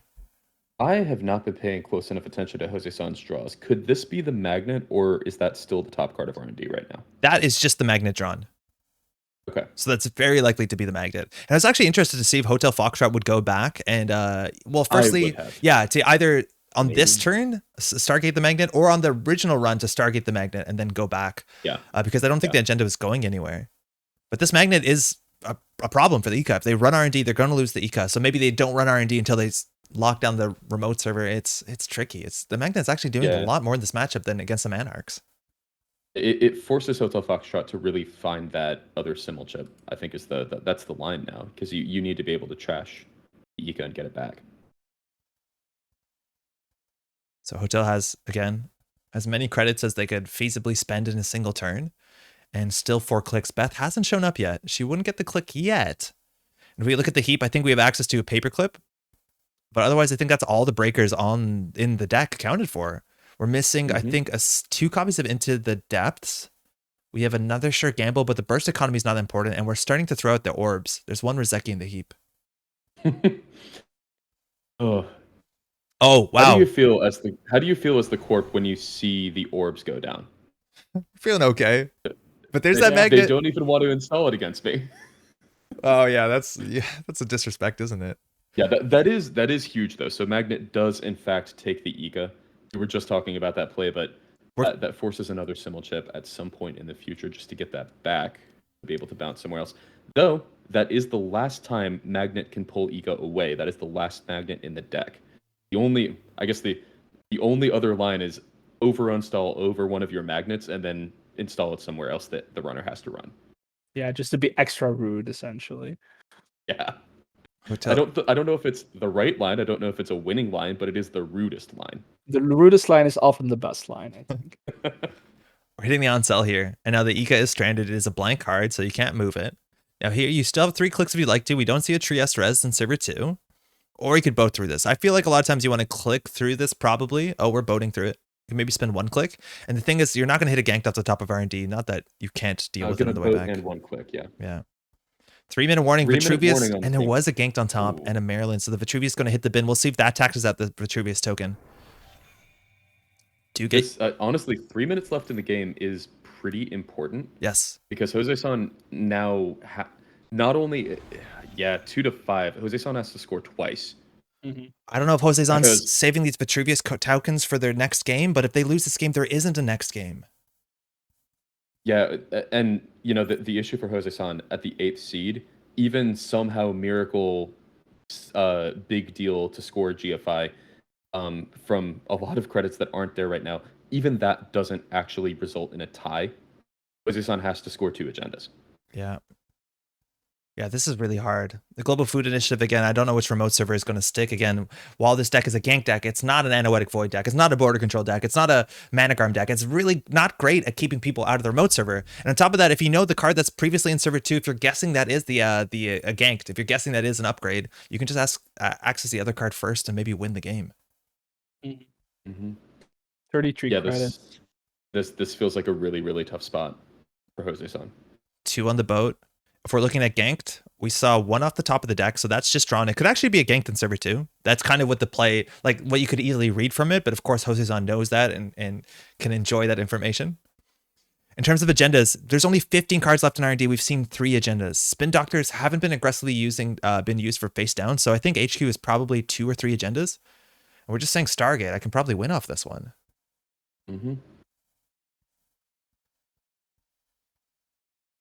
Magnet. There's a very good chance, honestly. For 1 credit. There's an Eli. Okay, this gets a bit interesting because if you click through the on cell, the Eli is going to be boated through, but a paperclip's going to come down. Let's see if we trash that Tapworm. It's not doing too much. Or the Ika, excuse me. You should trash the Ika there. Yeah, Ika seems like the right trash. We're going through. Easy to forget about a program that's hosted in one of the corp cards. Oh yeah, it's really easy to. That good. JNet reminds you about your MU usage. You forget that all the time. Yeah, JNet shows you you have 6 MU used, and you look over and you say, "Oh, Stargate's got more than 1 MU." Of course, that's why. Yeah. And you don't count that you were only at 5 from that. We're boating through this one again. We don't have to worry about the ganked, and we'll see a single agenda. This can be game. Maryland Nico into a seamless launch. Likely the most important card there. There you go, hitting the bin. We don't have a lot of time in the round. I think 3 minutes was called about 2 minutes ago, it feels. Given time in the round, I think this is just over. I don't see any way Jose-san can get enough points to win. You could do seamless in hand, Vitruvius seamless advance, and then you're on 5 points if there's a food. That's time. So Hotel has 1 turn left. Issue is Jose-san's 8th seed, so getting to 5 doesn't matter. You have to get to 6. Yeah, on a tie, the lower seed does not get the win. It's for the upper seed. So we're into the depthsing this server? Now we'll see if that server 1 is a Mavirus or whether it is the second ganked here. Yeah, fully up into big deal could score something, but even that would put him at 4 points. So yeah, no, I don't think there's a way. I don't think there's a way here. We're charging the endurance, gaining 4 credits, accessing the Maryland campaign. You're forced to access the other card. Let's see if that is the yeah, it's a Mavirus. So that pat tap trash, it's going to happen no matter what. Not going to res that for the cheeky net damage. We called that ages ago, right? That was the virus. Yeah, because the gank didn't make sense in that remote server. I think the Mavirus was the easy read. Yeah, exactly. But Jose-san has 1 turn here to score 4 agenda points, so I don't think that's happening. Yeah, I think this is over. Sure enough, concession. Good game. That's a concession. Well fought game. That is Hotel Foxtrot taking the lat victory. So continuing on, this is the end of the line for Jose-san. Yeah, well played. Excellent tournament. Fantastic tournament. Top 8 in the American Continentals. And bringing like a really spicy deck that we got to see great games out. Getting that gank combo, showing Loki that it can really do quite a bit of a reader, but that's okay. But that is it, unfortunately, for Jose-san. Hotel Foxtrot still with that last life is going to continue on to the lower brackets. Oh, that's awesome. All right, I think we're going to get our standings in quite soon. I'm just going to jump over to Cobra. Let's see. They are currently up. They're currently up. Okay, so we'll see against 2 of our players today. Unfortunately, that's the end of their run. And the end of the run has been given to, who's on the lower brackets? This is not, is it organized by upper lower? It's organized by upper lower. So aunthemod continues, and Functor is also out of the tournament today. Okay, good run to Functor. But aunthemod is still surviving there. So lower brackets now. The upper brackets is just Cahuita, who seems to be still undefeated. They were the top seed going into this event, and lukifer. And the lower brackets, if I'm not mistaken, is Mao versus Hotel Foxtrot, aunthemod versus Janktivist. Do you want to maybe, which table are we seeing? Mao, Foxtrot, or do you want to do the top table? We just saw Mao's runner. Let's do the top table then if we can. Yeah, let's do the top table. Okay. Let me go in and ask them. Perfect. Now we can pull up those lists. Yeah, table's not set up yet, so let's go ahead and look at the lists. Okay, cool. I'm just going to jump back over to our lists here. Wait, where are our lists? Oh, it's over here. It's just another tab. Okay, we found it. So, firstly, Cahuita's decks are very interesting. This is an Atom deck that I think is very close, if not exactly, to the NWE list. It's got no new cards for Midnight Sun, right? Whiteblade doesn't want you to play that Pinhole Threading, so I guess we're not going to. But it's a Sportsmetal that's, I think, playing a couple of the newer cards here. You still have the Mavirus, which is your Cyberdex Virus suite of yore. You have the Elvigar Bifurcation, which is a 2-1 agenda that gives you with speed. You can score it out on any board state largely. We don't know what side they're going to play. Actually, we do know what side they're going to play, don't we? Yes. So Cahuita is going to corp. So we're going to see the Sportsmetal for sure. And I think we got to see one of these games in the Swiss rounds, and it was like a 6-turn game. It was blazingly quick. And that's something you have to expect. 6 minutes. Yeah, 6 turns, 6 minutes. A minute a turn is a good speed for this game. And it's 2 Audacity, 3 Biotic, and red level clearance doesn't give you any fast events inherently. A lot of times you use that for clickless card draw, clickless credit, which can be the difference here. And Tranquility Home Grid, getting a lot of that econ back. On the other side, it's against Lukifer. Does Lukifer also have the Sportsmetal deck? Oh, we haven't seen Lukifer Sportsmetal yet, but Lukifer Sportsmetal is really fascinating with Triple Moonpool. Unfortunately, that's not what we're going to see. So this is the Lat deck. No changes made. And again, this Lat deck I don't think has the best matchup into Sportsmetal. While it does have an access to Clot, it does not have a self-modifying code, which means the only way they can draw it is by drawing it or by getting it Into the Depths, and Into the Depths requires ice and an icebreaker, so you need to find the endurance early. Well, the Stargate is potentially quite impactful. You have no multi-access on other central servers, so we'll see how this goes. This is a matchup that's happened a lot yesterday, and of course both of these players have made it here, so I don't think it's awful. We'll see how that lines up. Oh, I think I just noticed about their Sportsmetal deck is also that it's a Meridian, which is an ice that I really like. It's kind of a shame that we're not seeing that Sportsmetal list. Yeah. But yeah, should be an interesting matchup. Yeah, we got to see one of these games, I think, yesterday on maybe the tiebreakers, if I'm not mistaken. But yeah, you saw the Meridians. It gives the runner a choice, but we have some ways to interact with agendas in the runner score area with things like Giordano, Memorial Field, and Fast Break, where you even if they take it as as an econ card -1 agenda point, you're feeling okay about it. Yeah, that's pretty Absolutely cool. love seeing the Fast Break. It's wild. Yeah. All right. Well, we're going to be back in about 5 minutes. Again, there's a bit of a break between rounds. We're going to throw some music up. Don't go anywhere. You're just about to see round 3. Again, we only have 6 contestants left after 64 yesterday, and the number's getting smaller and smaller. We'll see you all in a bit.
All right, welcome back. We're just about to start round 3 of our 2022 American Continentals.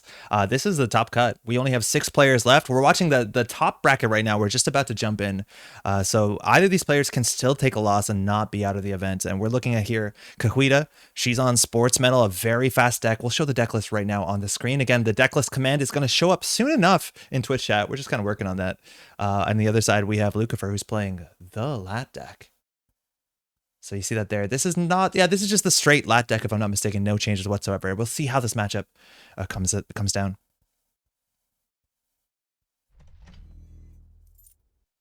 All right, so we saw a fair bit of Sportsmetal last couple of days and a lot of different interesting lists. I think Cahuita's is the least flashy, and I mean that in probably the way that's probably the most consistent. We've seen some Moonpool stuff, we've seen some heavy card draw versions, we've seen some of their playing Superconducting Hub, and this is just the least like no nonsense version. Biotic, Audacity, Tranquility Home Grid is almost definitely what's in Server 1, and these are all difficult things that the runner has to deal with while also setting up, while also threatening Clot.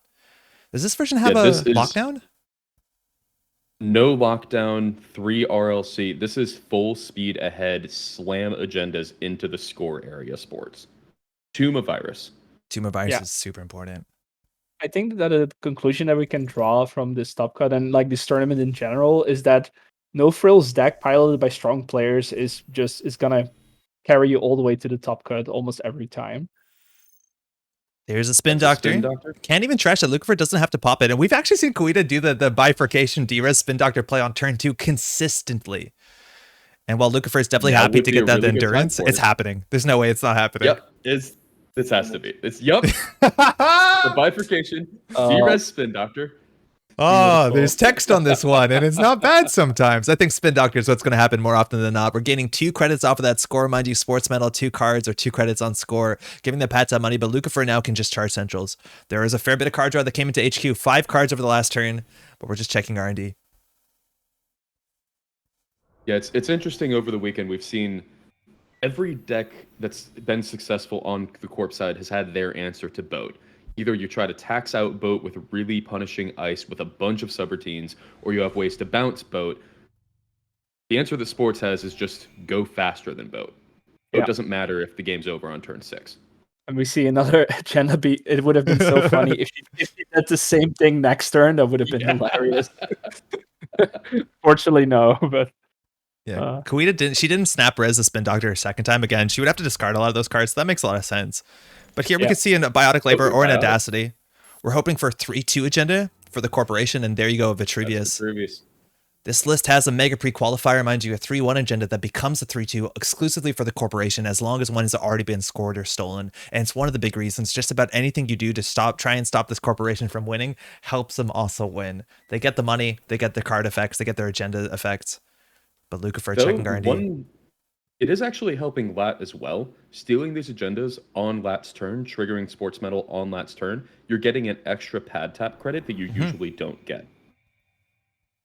Oh, that's a virus. That's actually big that's gone. That's one less way to interact with Clot now. Yeah, I don't think there's any inherent recursion in this list, so you might want to see those viruses get spin doctored back in. Clot is a really interesting card because the Lat has to basically like hard cast it from their deck. They have to find it, or they can enter the Depths HQ, but this is not a self-modifying code list. So Cahuita is technically still threatening out a score from hand if they have Audacity. I think they'll have enough cards in hand, right? You need 3 after you install the agenda, including the Audacity, if I'm not mistaken. Yeah. She definitely has enough cards to Audacity, if that is in fact in the hand. And there's the Simul chip. Now, this card not only will get the Clot back if it's in the heap, but you need to trash a program. So this is like you need a couple cards more to support this.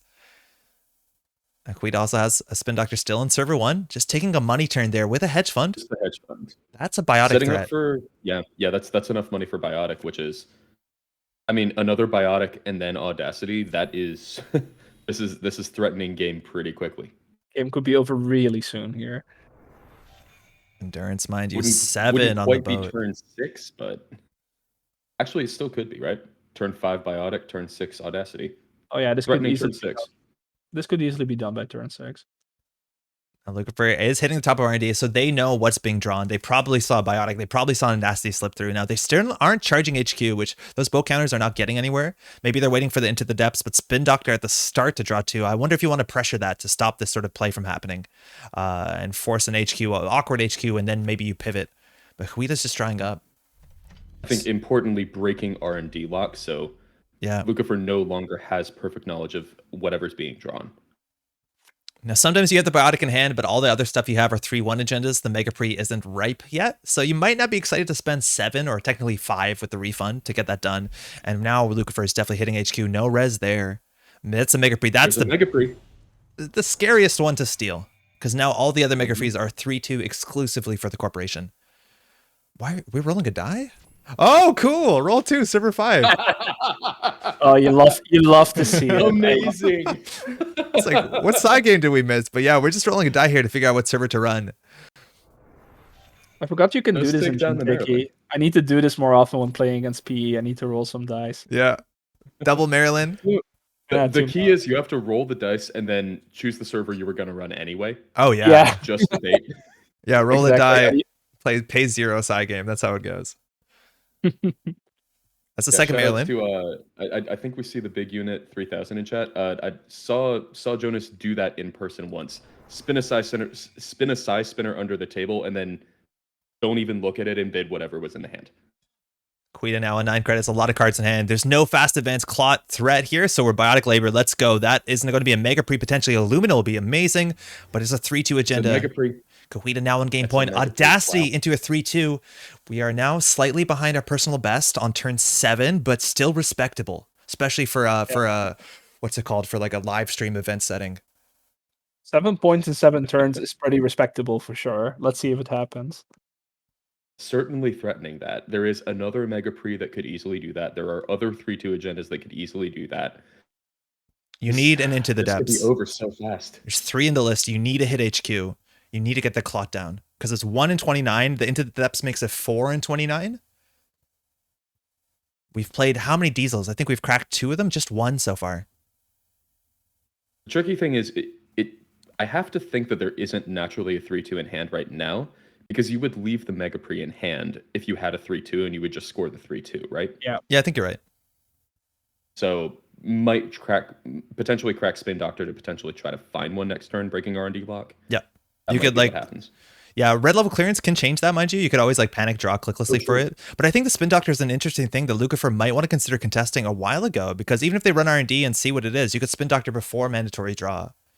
Yeah, just to get that clickless card R&D lock break.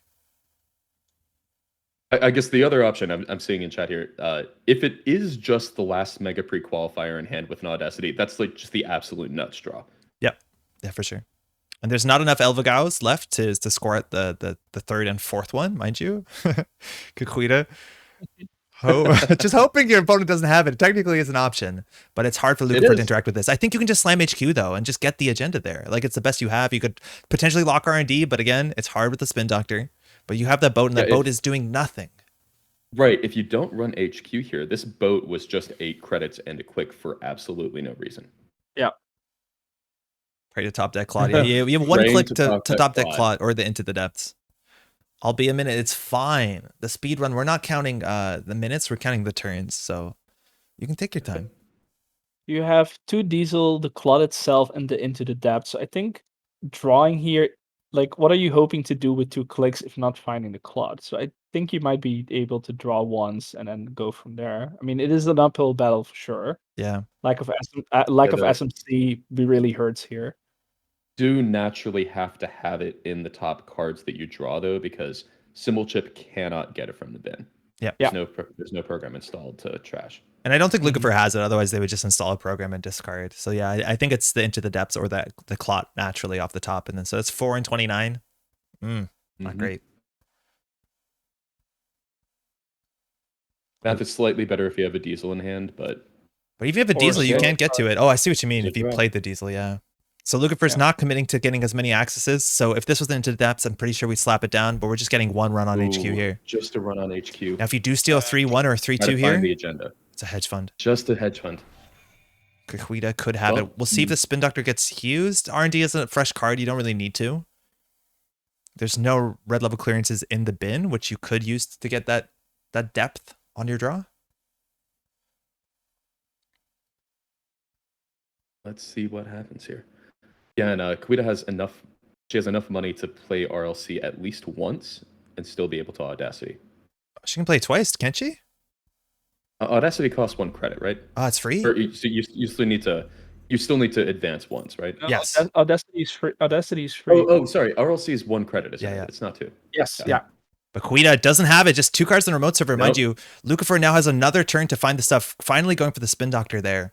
We saw 3 programs thrown out. Not going to be very impactful with the boat of 9 counters. You don't need a lot of programs in this matchup. Boat will get you all the way there. But server 7, server 8, what could that be? I'm assuming one of them is the Tranquility. But a Stargate. That can definitely have a huge impact. Target, that's huge. You want to find the Global Food Initiative, not something That's they want to food. score, but that is technically maybe 3 points for you if you have the Mad Dash already. Now server 7 or 8. Do you throw out them a virus, go back and get the food? Yeah. Yeah. Definitely. Cahuita can't res the Fairchild 3. I think you're slightly worried that there's a Spin Doctor on the table, but they could shuffle when you run back. And- but no matter what, Spin Doctor is going to be an issue here. Even if Cahuita could res the Fairchild 3, you get to just naturally break it completely with boat twice. Oh yeah, she's And then a third she's, time. she's not resing that. There's no way. Yeah. This is an interesting choice. Again, Global Food Initiative is the top card. And it's worth noting with Stargate, both players see this. So Cahuita has full information of what cards are going to be there, what she's going to draw into, what she's going to be able to protect if she can shuffle.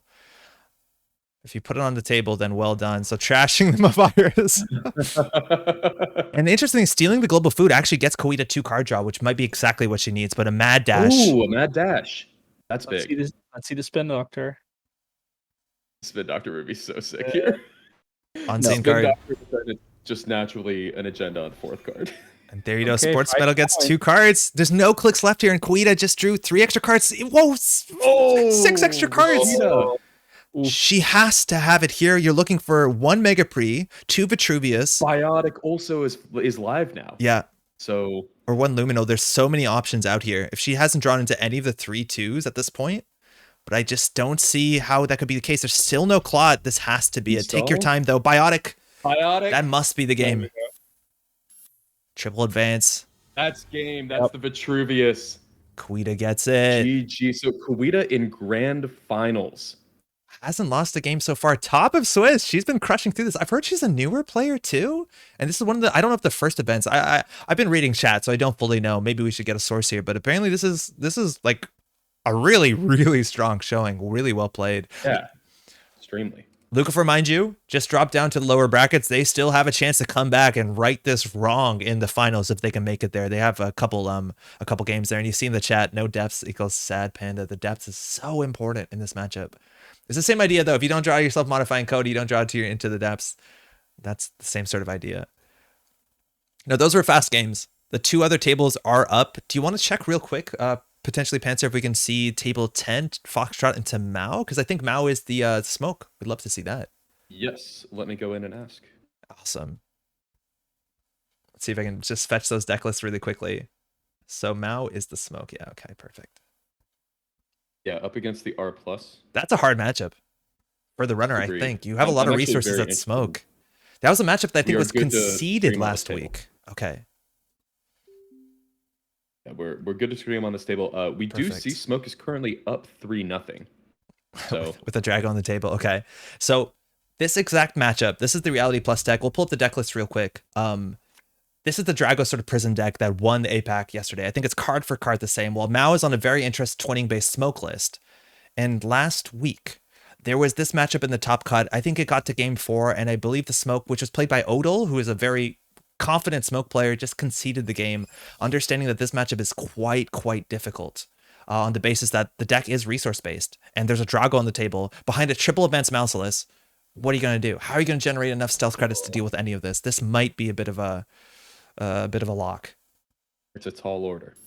Mouseless is quite easy for Smoke to deal with if she has her pen rows, but yeah, continuously going through the remote, and Smoke usually Oh, market operates on a forces. low amount of credits. The market forces is absolutely brutal. Yeah, the Penrose I think boosts to 5 for one single stealth credit, which Smoke always has, and the subroutines are just 3 credits. But yeah, Market Forces lock is starting, one tag is sticking. You don't have Rozekis. If you're not clearing the tags, every turn it's going to be a subliminal messing, advance, Drago, and then hopefully self-growth program or a Market Forces. But this is a really tough matchup, again, for... Ooh, this person has a lot of resources. I think it's on 3 Telework contract, as well as the Twinning and Netmerkur and Trickster Taka. And the self-growth programs are just because Smoke is used to like operating on a low amount of credits, reinstalling your programs over and over is just not, this is not lots where you have like 20, 30 credits to go around. She can't afford to keep reinstalling her programs. Yeah. Yeah. 17 credits to 5. I think we do see one thing in the bin, deep dive. There is a second deep dive in this list, so that is a way you can try to Hail Mary to try to get another agenda. It's gonna be tough to score a third with it though. I don't know if there are any ways to get it quick. Sorry, Anakam and Nemekor are thrown out. Yeah, there's no Mad Dash in this list too, right? Like you need to get all the agendas. Right. That's also another thing. Having no access to Netmerker because it's just immediately gonna get trashed by the Drago is absolutely brutal for Smoke as well. Yeah, this one might not be pretty. The question is how quickly Hotel Foxtrot can convert this into a victory.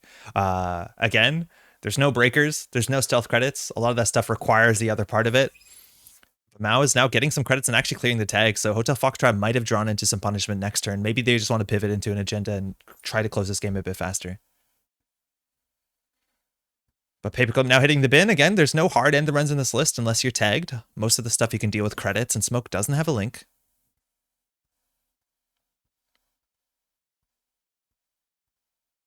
Hotel, their whole turn left. They can do Drago.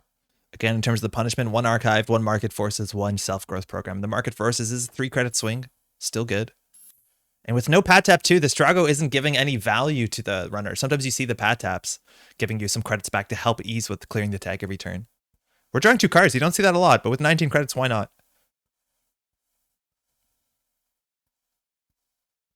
Is there anything you can do here as a runner? Like, what's your game plan? You don't have Mad Dash. You need to keep 5 credits up to access. Self-growth.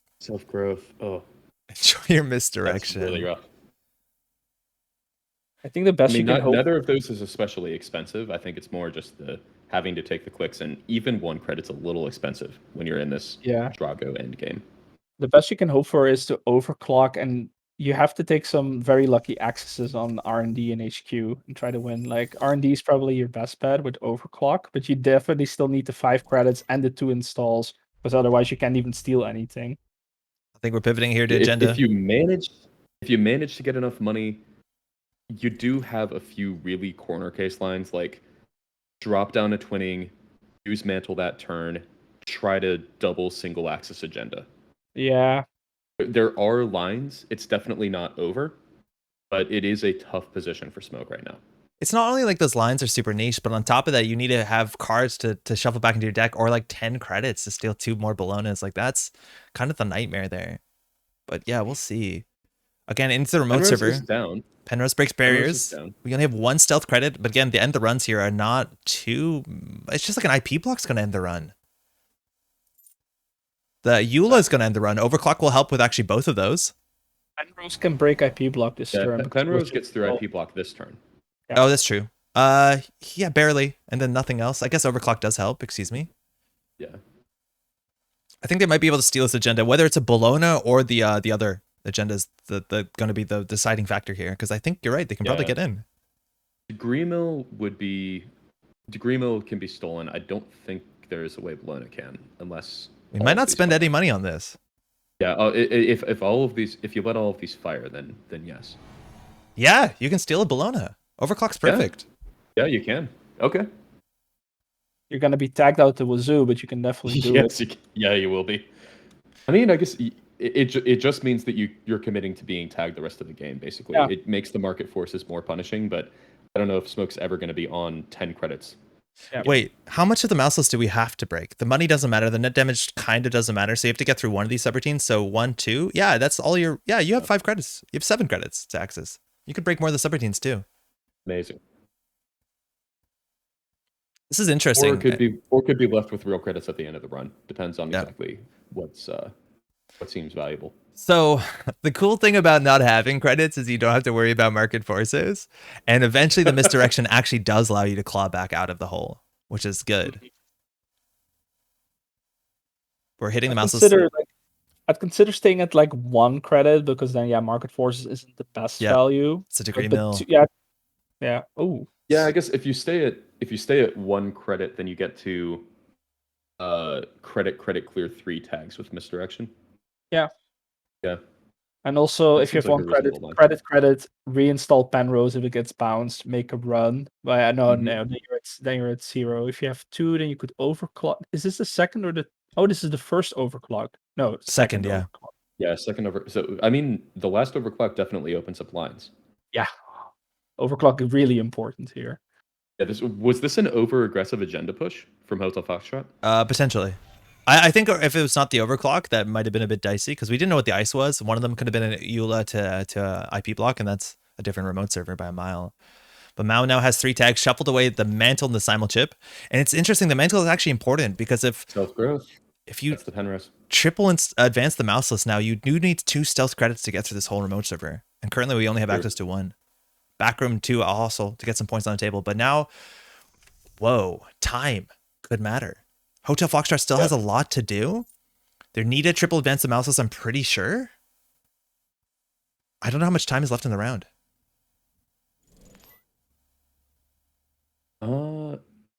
15 minutes looks like left in the round. That's enough time. So there is definitely time, but I think Hotel Foxtrot can't afford to dawdle with getting the points in the score area. We've cleared the tags with misdirection. We're down onto 1 credit. So if we look at the archives here, we see 2 archive memories, 2 Dragos, 2 self-growth programs, and a single market forces. So the chance of getting another Drago on the table is actually kind of unlikely. There's still an NGO front somewhere as a bluff. That looks usually like a Drago. But there also might be agendas in archives. So if you're trying to win off centrals, you likely have to poke the spin doctor first.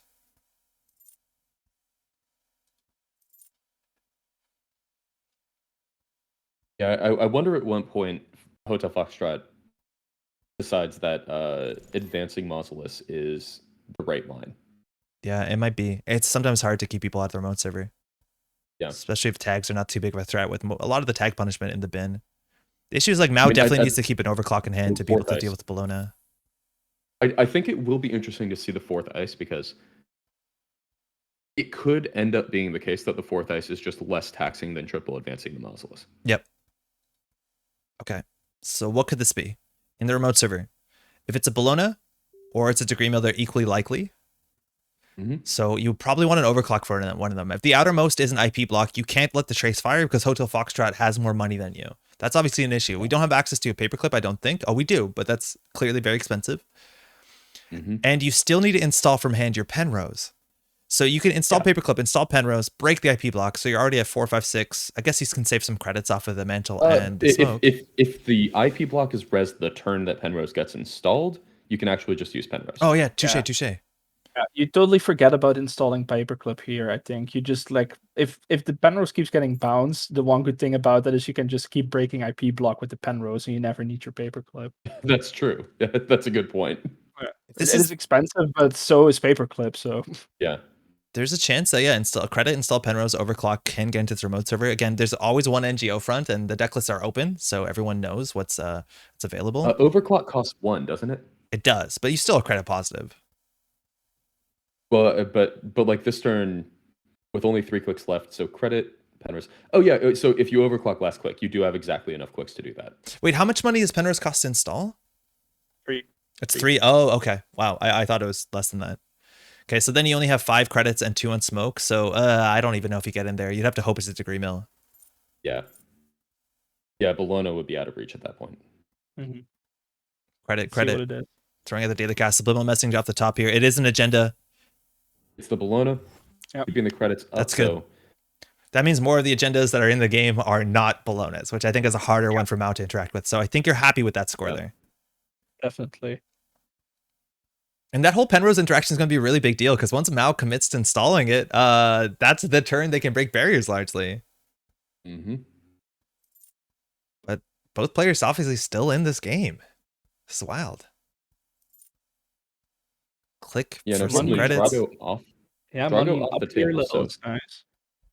this money probably gets to stick. Drago is off the table. Yeah. We have 2 stealth credits. That's also enough to deal with triple advanced mouseless. There's only 11 cards left in R&D. Mind you, this deck only has 6 agendas. We've seen half of them so far. 4 face down in archives with the spin doctor means there clearly could be agendas in there. Advance. Okay. Yeah. Okay, going for threatening game here. Is Representing lethal. Foxtrot brave enough to jam the agenda? All right, we have Penrose. That's step 1. I think you could do credit overclock, but that's the best you have. Yeah, I think so. They And have sure all enough, of it. credit Oh man! overclock. If this is the last spin doctor, sorry, if the last NGO front, or this is the last oh, it's just a turnpike. That doesn't matter. Turnback doesn't matter. You This lose is the credit. huge. That's the most important thing from it. But if this is the last NGO front or the last Drago, Mao is committing hard to the Penrose. We still haven't seen a barrier yet. At least they won't lose either way. Turnpike giving the tag, draw 2. Again, with the misdirection, the tag floating means you're probably going to lose all your money. But draw 2 is interesting as well. It makes me think this might not be the agenda. I guess you just do that anyways.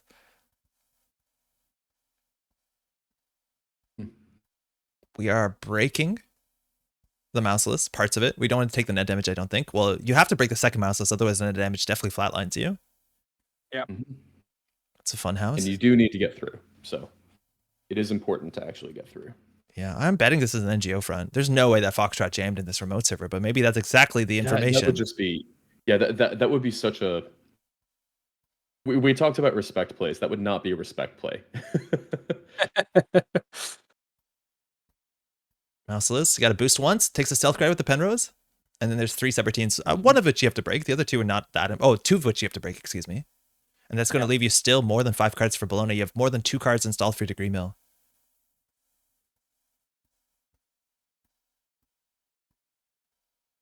Mao is definitely a bit stressed here.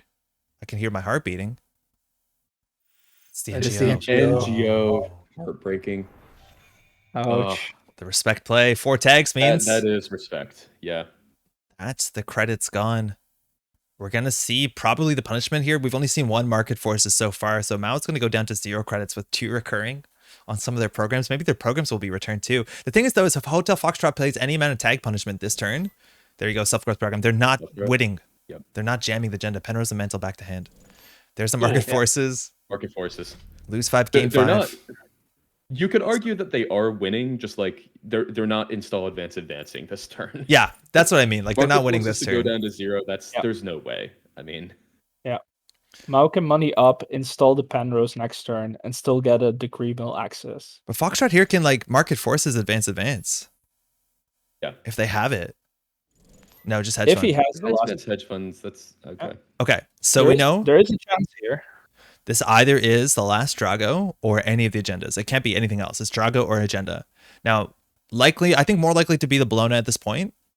We also have to install 2 cards, mind you. The Penrose is back in hand. In terms of the Penrose, you only need it to get through the last mouseless. There's no tricks in this deck to deal with the mouseless besides actual breakers, if I'm not mistaken. And you're going to have to get that down. It costs you 3. You're going to have to boost once. You're going to have to break once. So that's already 5 credits. On top of that, you probably need 5 more. That's the last overclock as well. So there's going to be no burst economy here. Maybe you could do credit, hedge fund, install, go. That would do it. Sorry, not hedge fund, sure gamble, but we've played 2 sure gambles. Creative commission gets really awkward. You could probably do creative commission, install, run. You need 2 credits to break IP block. 1 of smoke, but then 1 out of your credit pool, so that wouldn't work. And you have 4 left.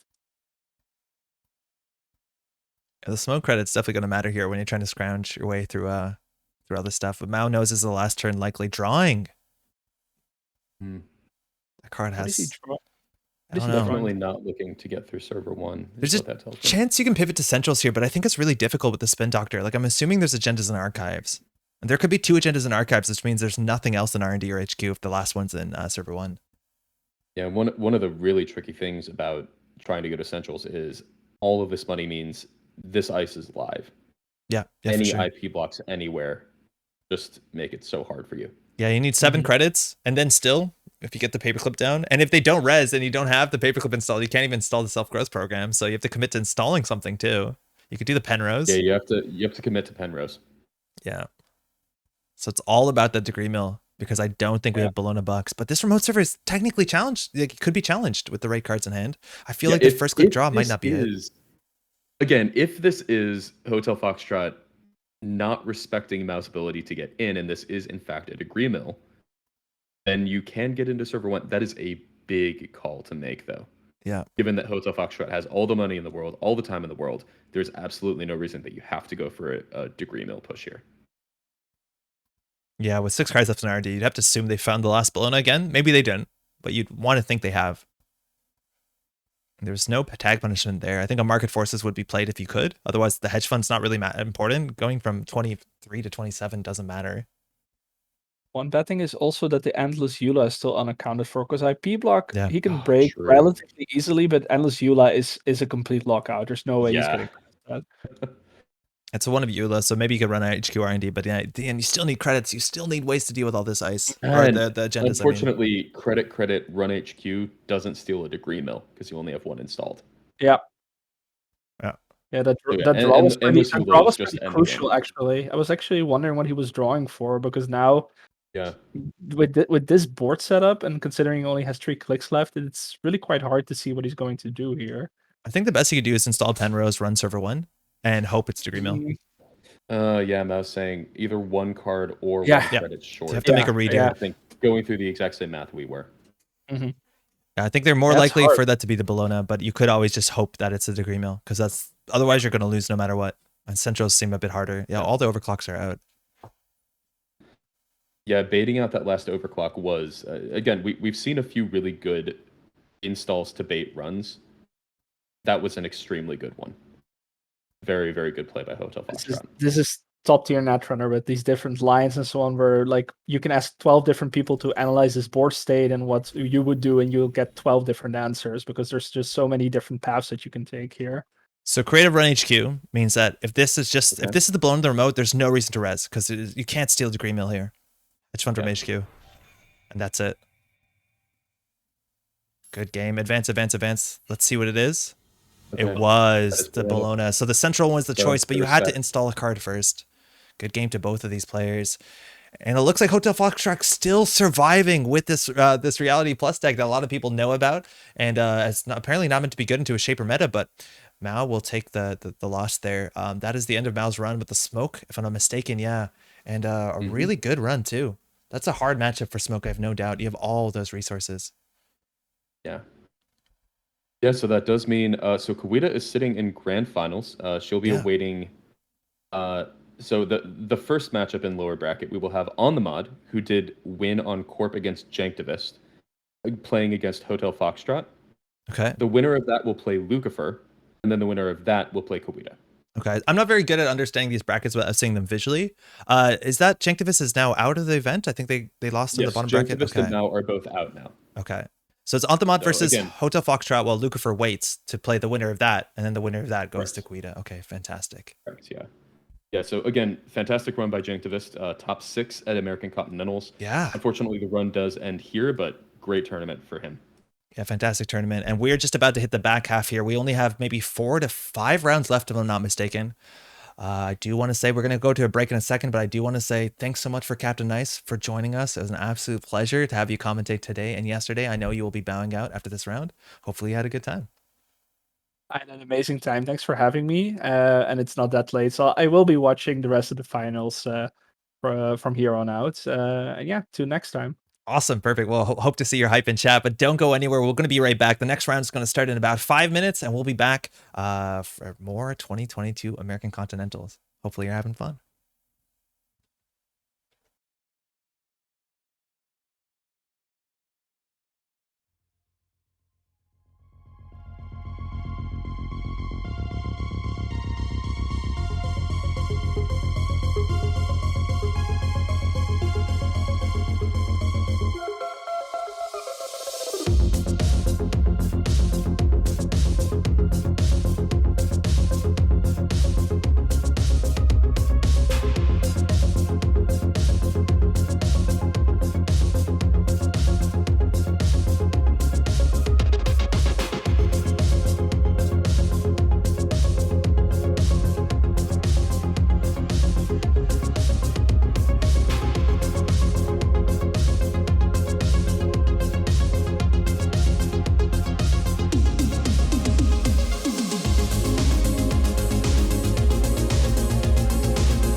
welcome back to the 2022s. We're just about to hit.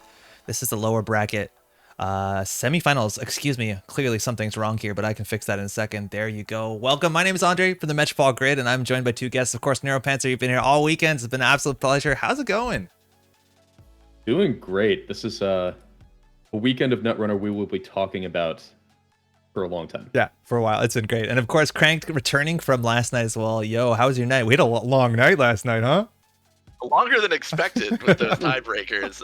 But hey, I for one welcome our new nautical overlords. Oh, yeah. So what's left here in the cut? Oh, we have three players left. So at this point, no, it's how many players? Not three players. Five players There are left. four players left. I can't count. Okay, so we know Cahuita is clearly at the top there waiting for somebody to get to her level and figure it out in the finals. Well, we still have three players that are trying to duke it out in the lower brackets. So everyone besides Cahuita is on their final life, which means every single win is the most important. Every single loss is going to end your run right there.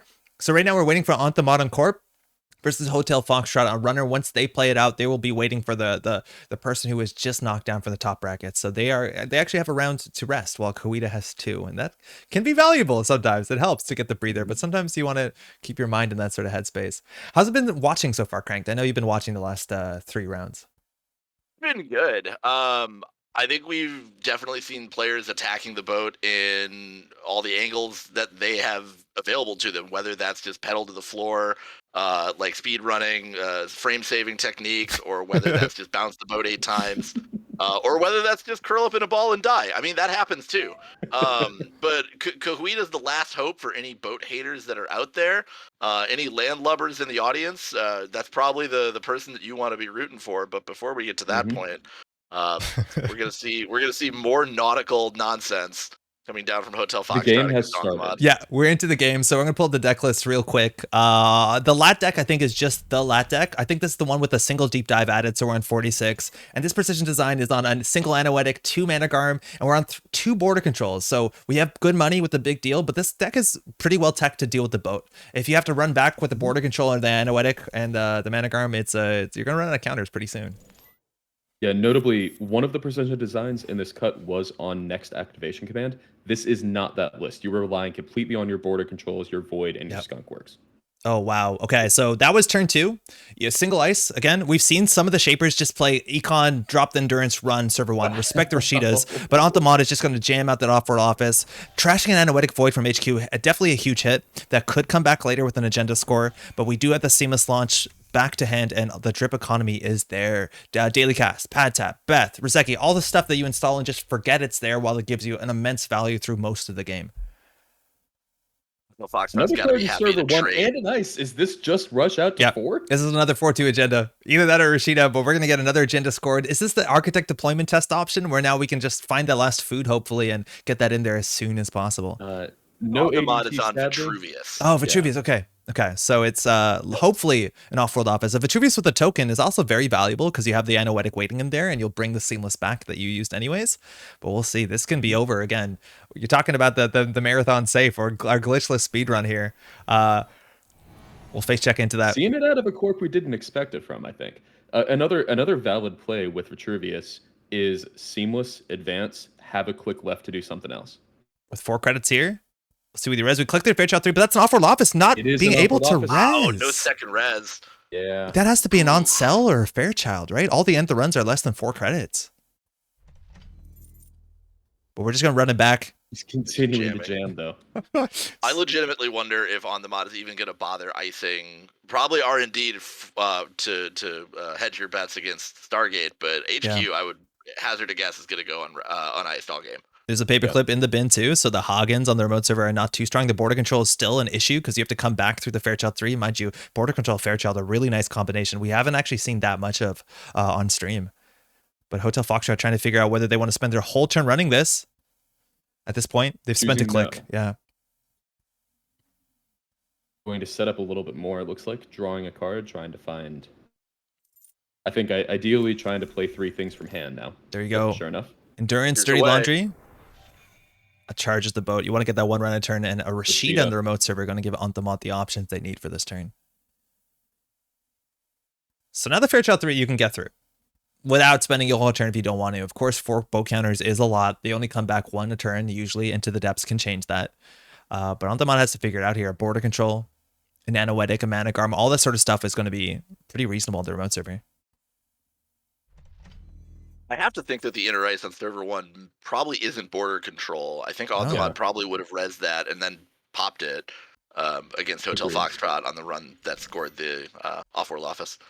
Wouldn't even need to pop it. It would have just ended Oh, the run. true. Or- No oh, paperclip at that point. Yeah, yeah. If paperclip was in the bin, then I think you're correct. Would have popped.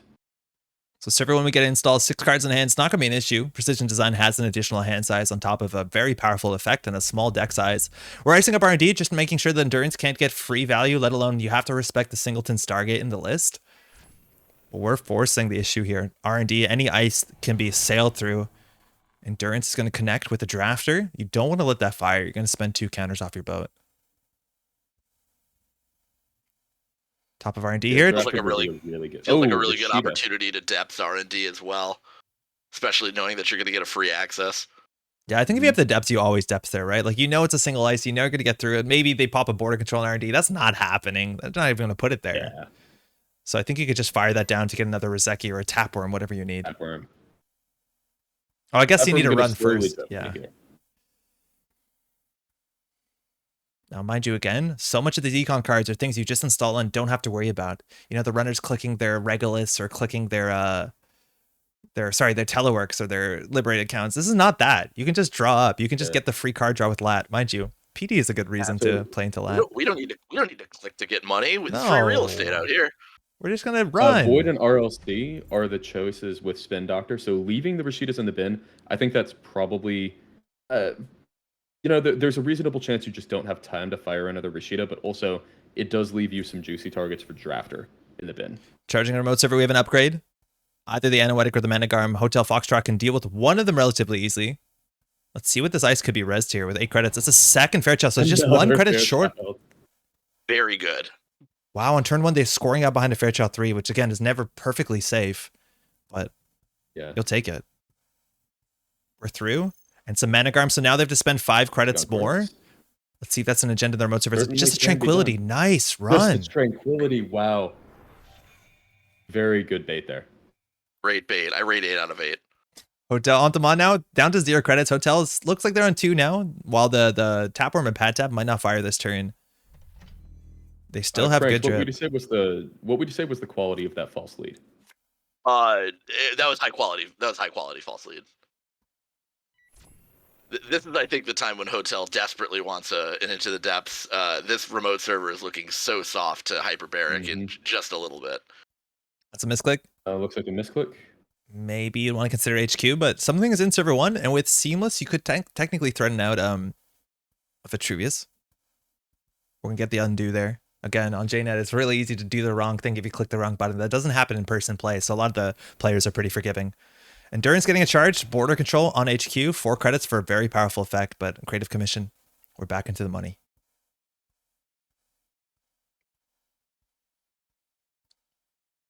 aunthemod now here with 2 credits. I think you need to get the border control on the remote server to have a game against this Endurance. I agree. Unfortunately, you're pretty far off from rezzing it. Yeah. There's not a lot of burst econ on the corp side, right? No, I think it's just hedge funds and red level clearances. Yeah, unfortunately, Rashidas as well, if you can get those to stick. But unfortunately, for PD here, Lat's set up very quickly. Yeah. Lat's in a position to challenge the server very quickly. And this is kind of the downside of Fairchild 3, right? Yes, it takes the entire turn, but with all of this drip, Lat's probably okay giving up much of the turn just to be able to get through these Fairchilds for 0 credits, 0 boat counters. So much of this PD's economic plan is predicated on the ability to score agendas like off-world office or even just generate value in other ways like scoring luminal transubstantiation. But if you're not scoring, unfortunately, you're snoring. Well, this list does have 3 Regolith, which I think is a bit of a surprise. I wonder if aunthemod is okay just jamming and taking most of their turn to get the 6 credits off of it. At this point, I would say absolutely. Yeah, I'd be pretty stoked to just jam a Regolith here and release some of that pressure. Cloud in the bin.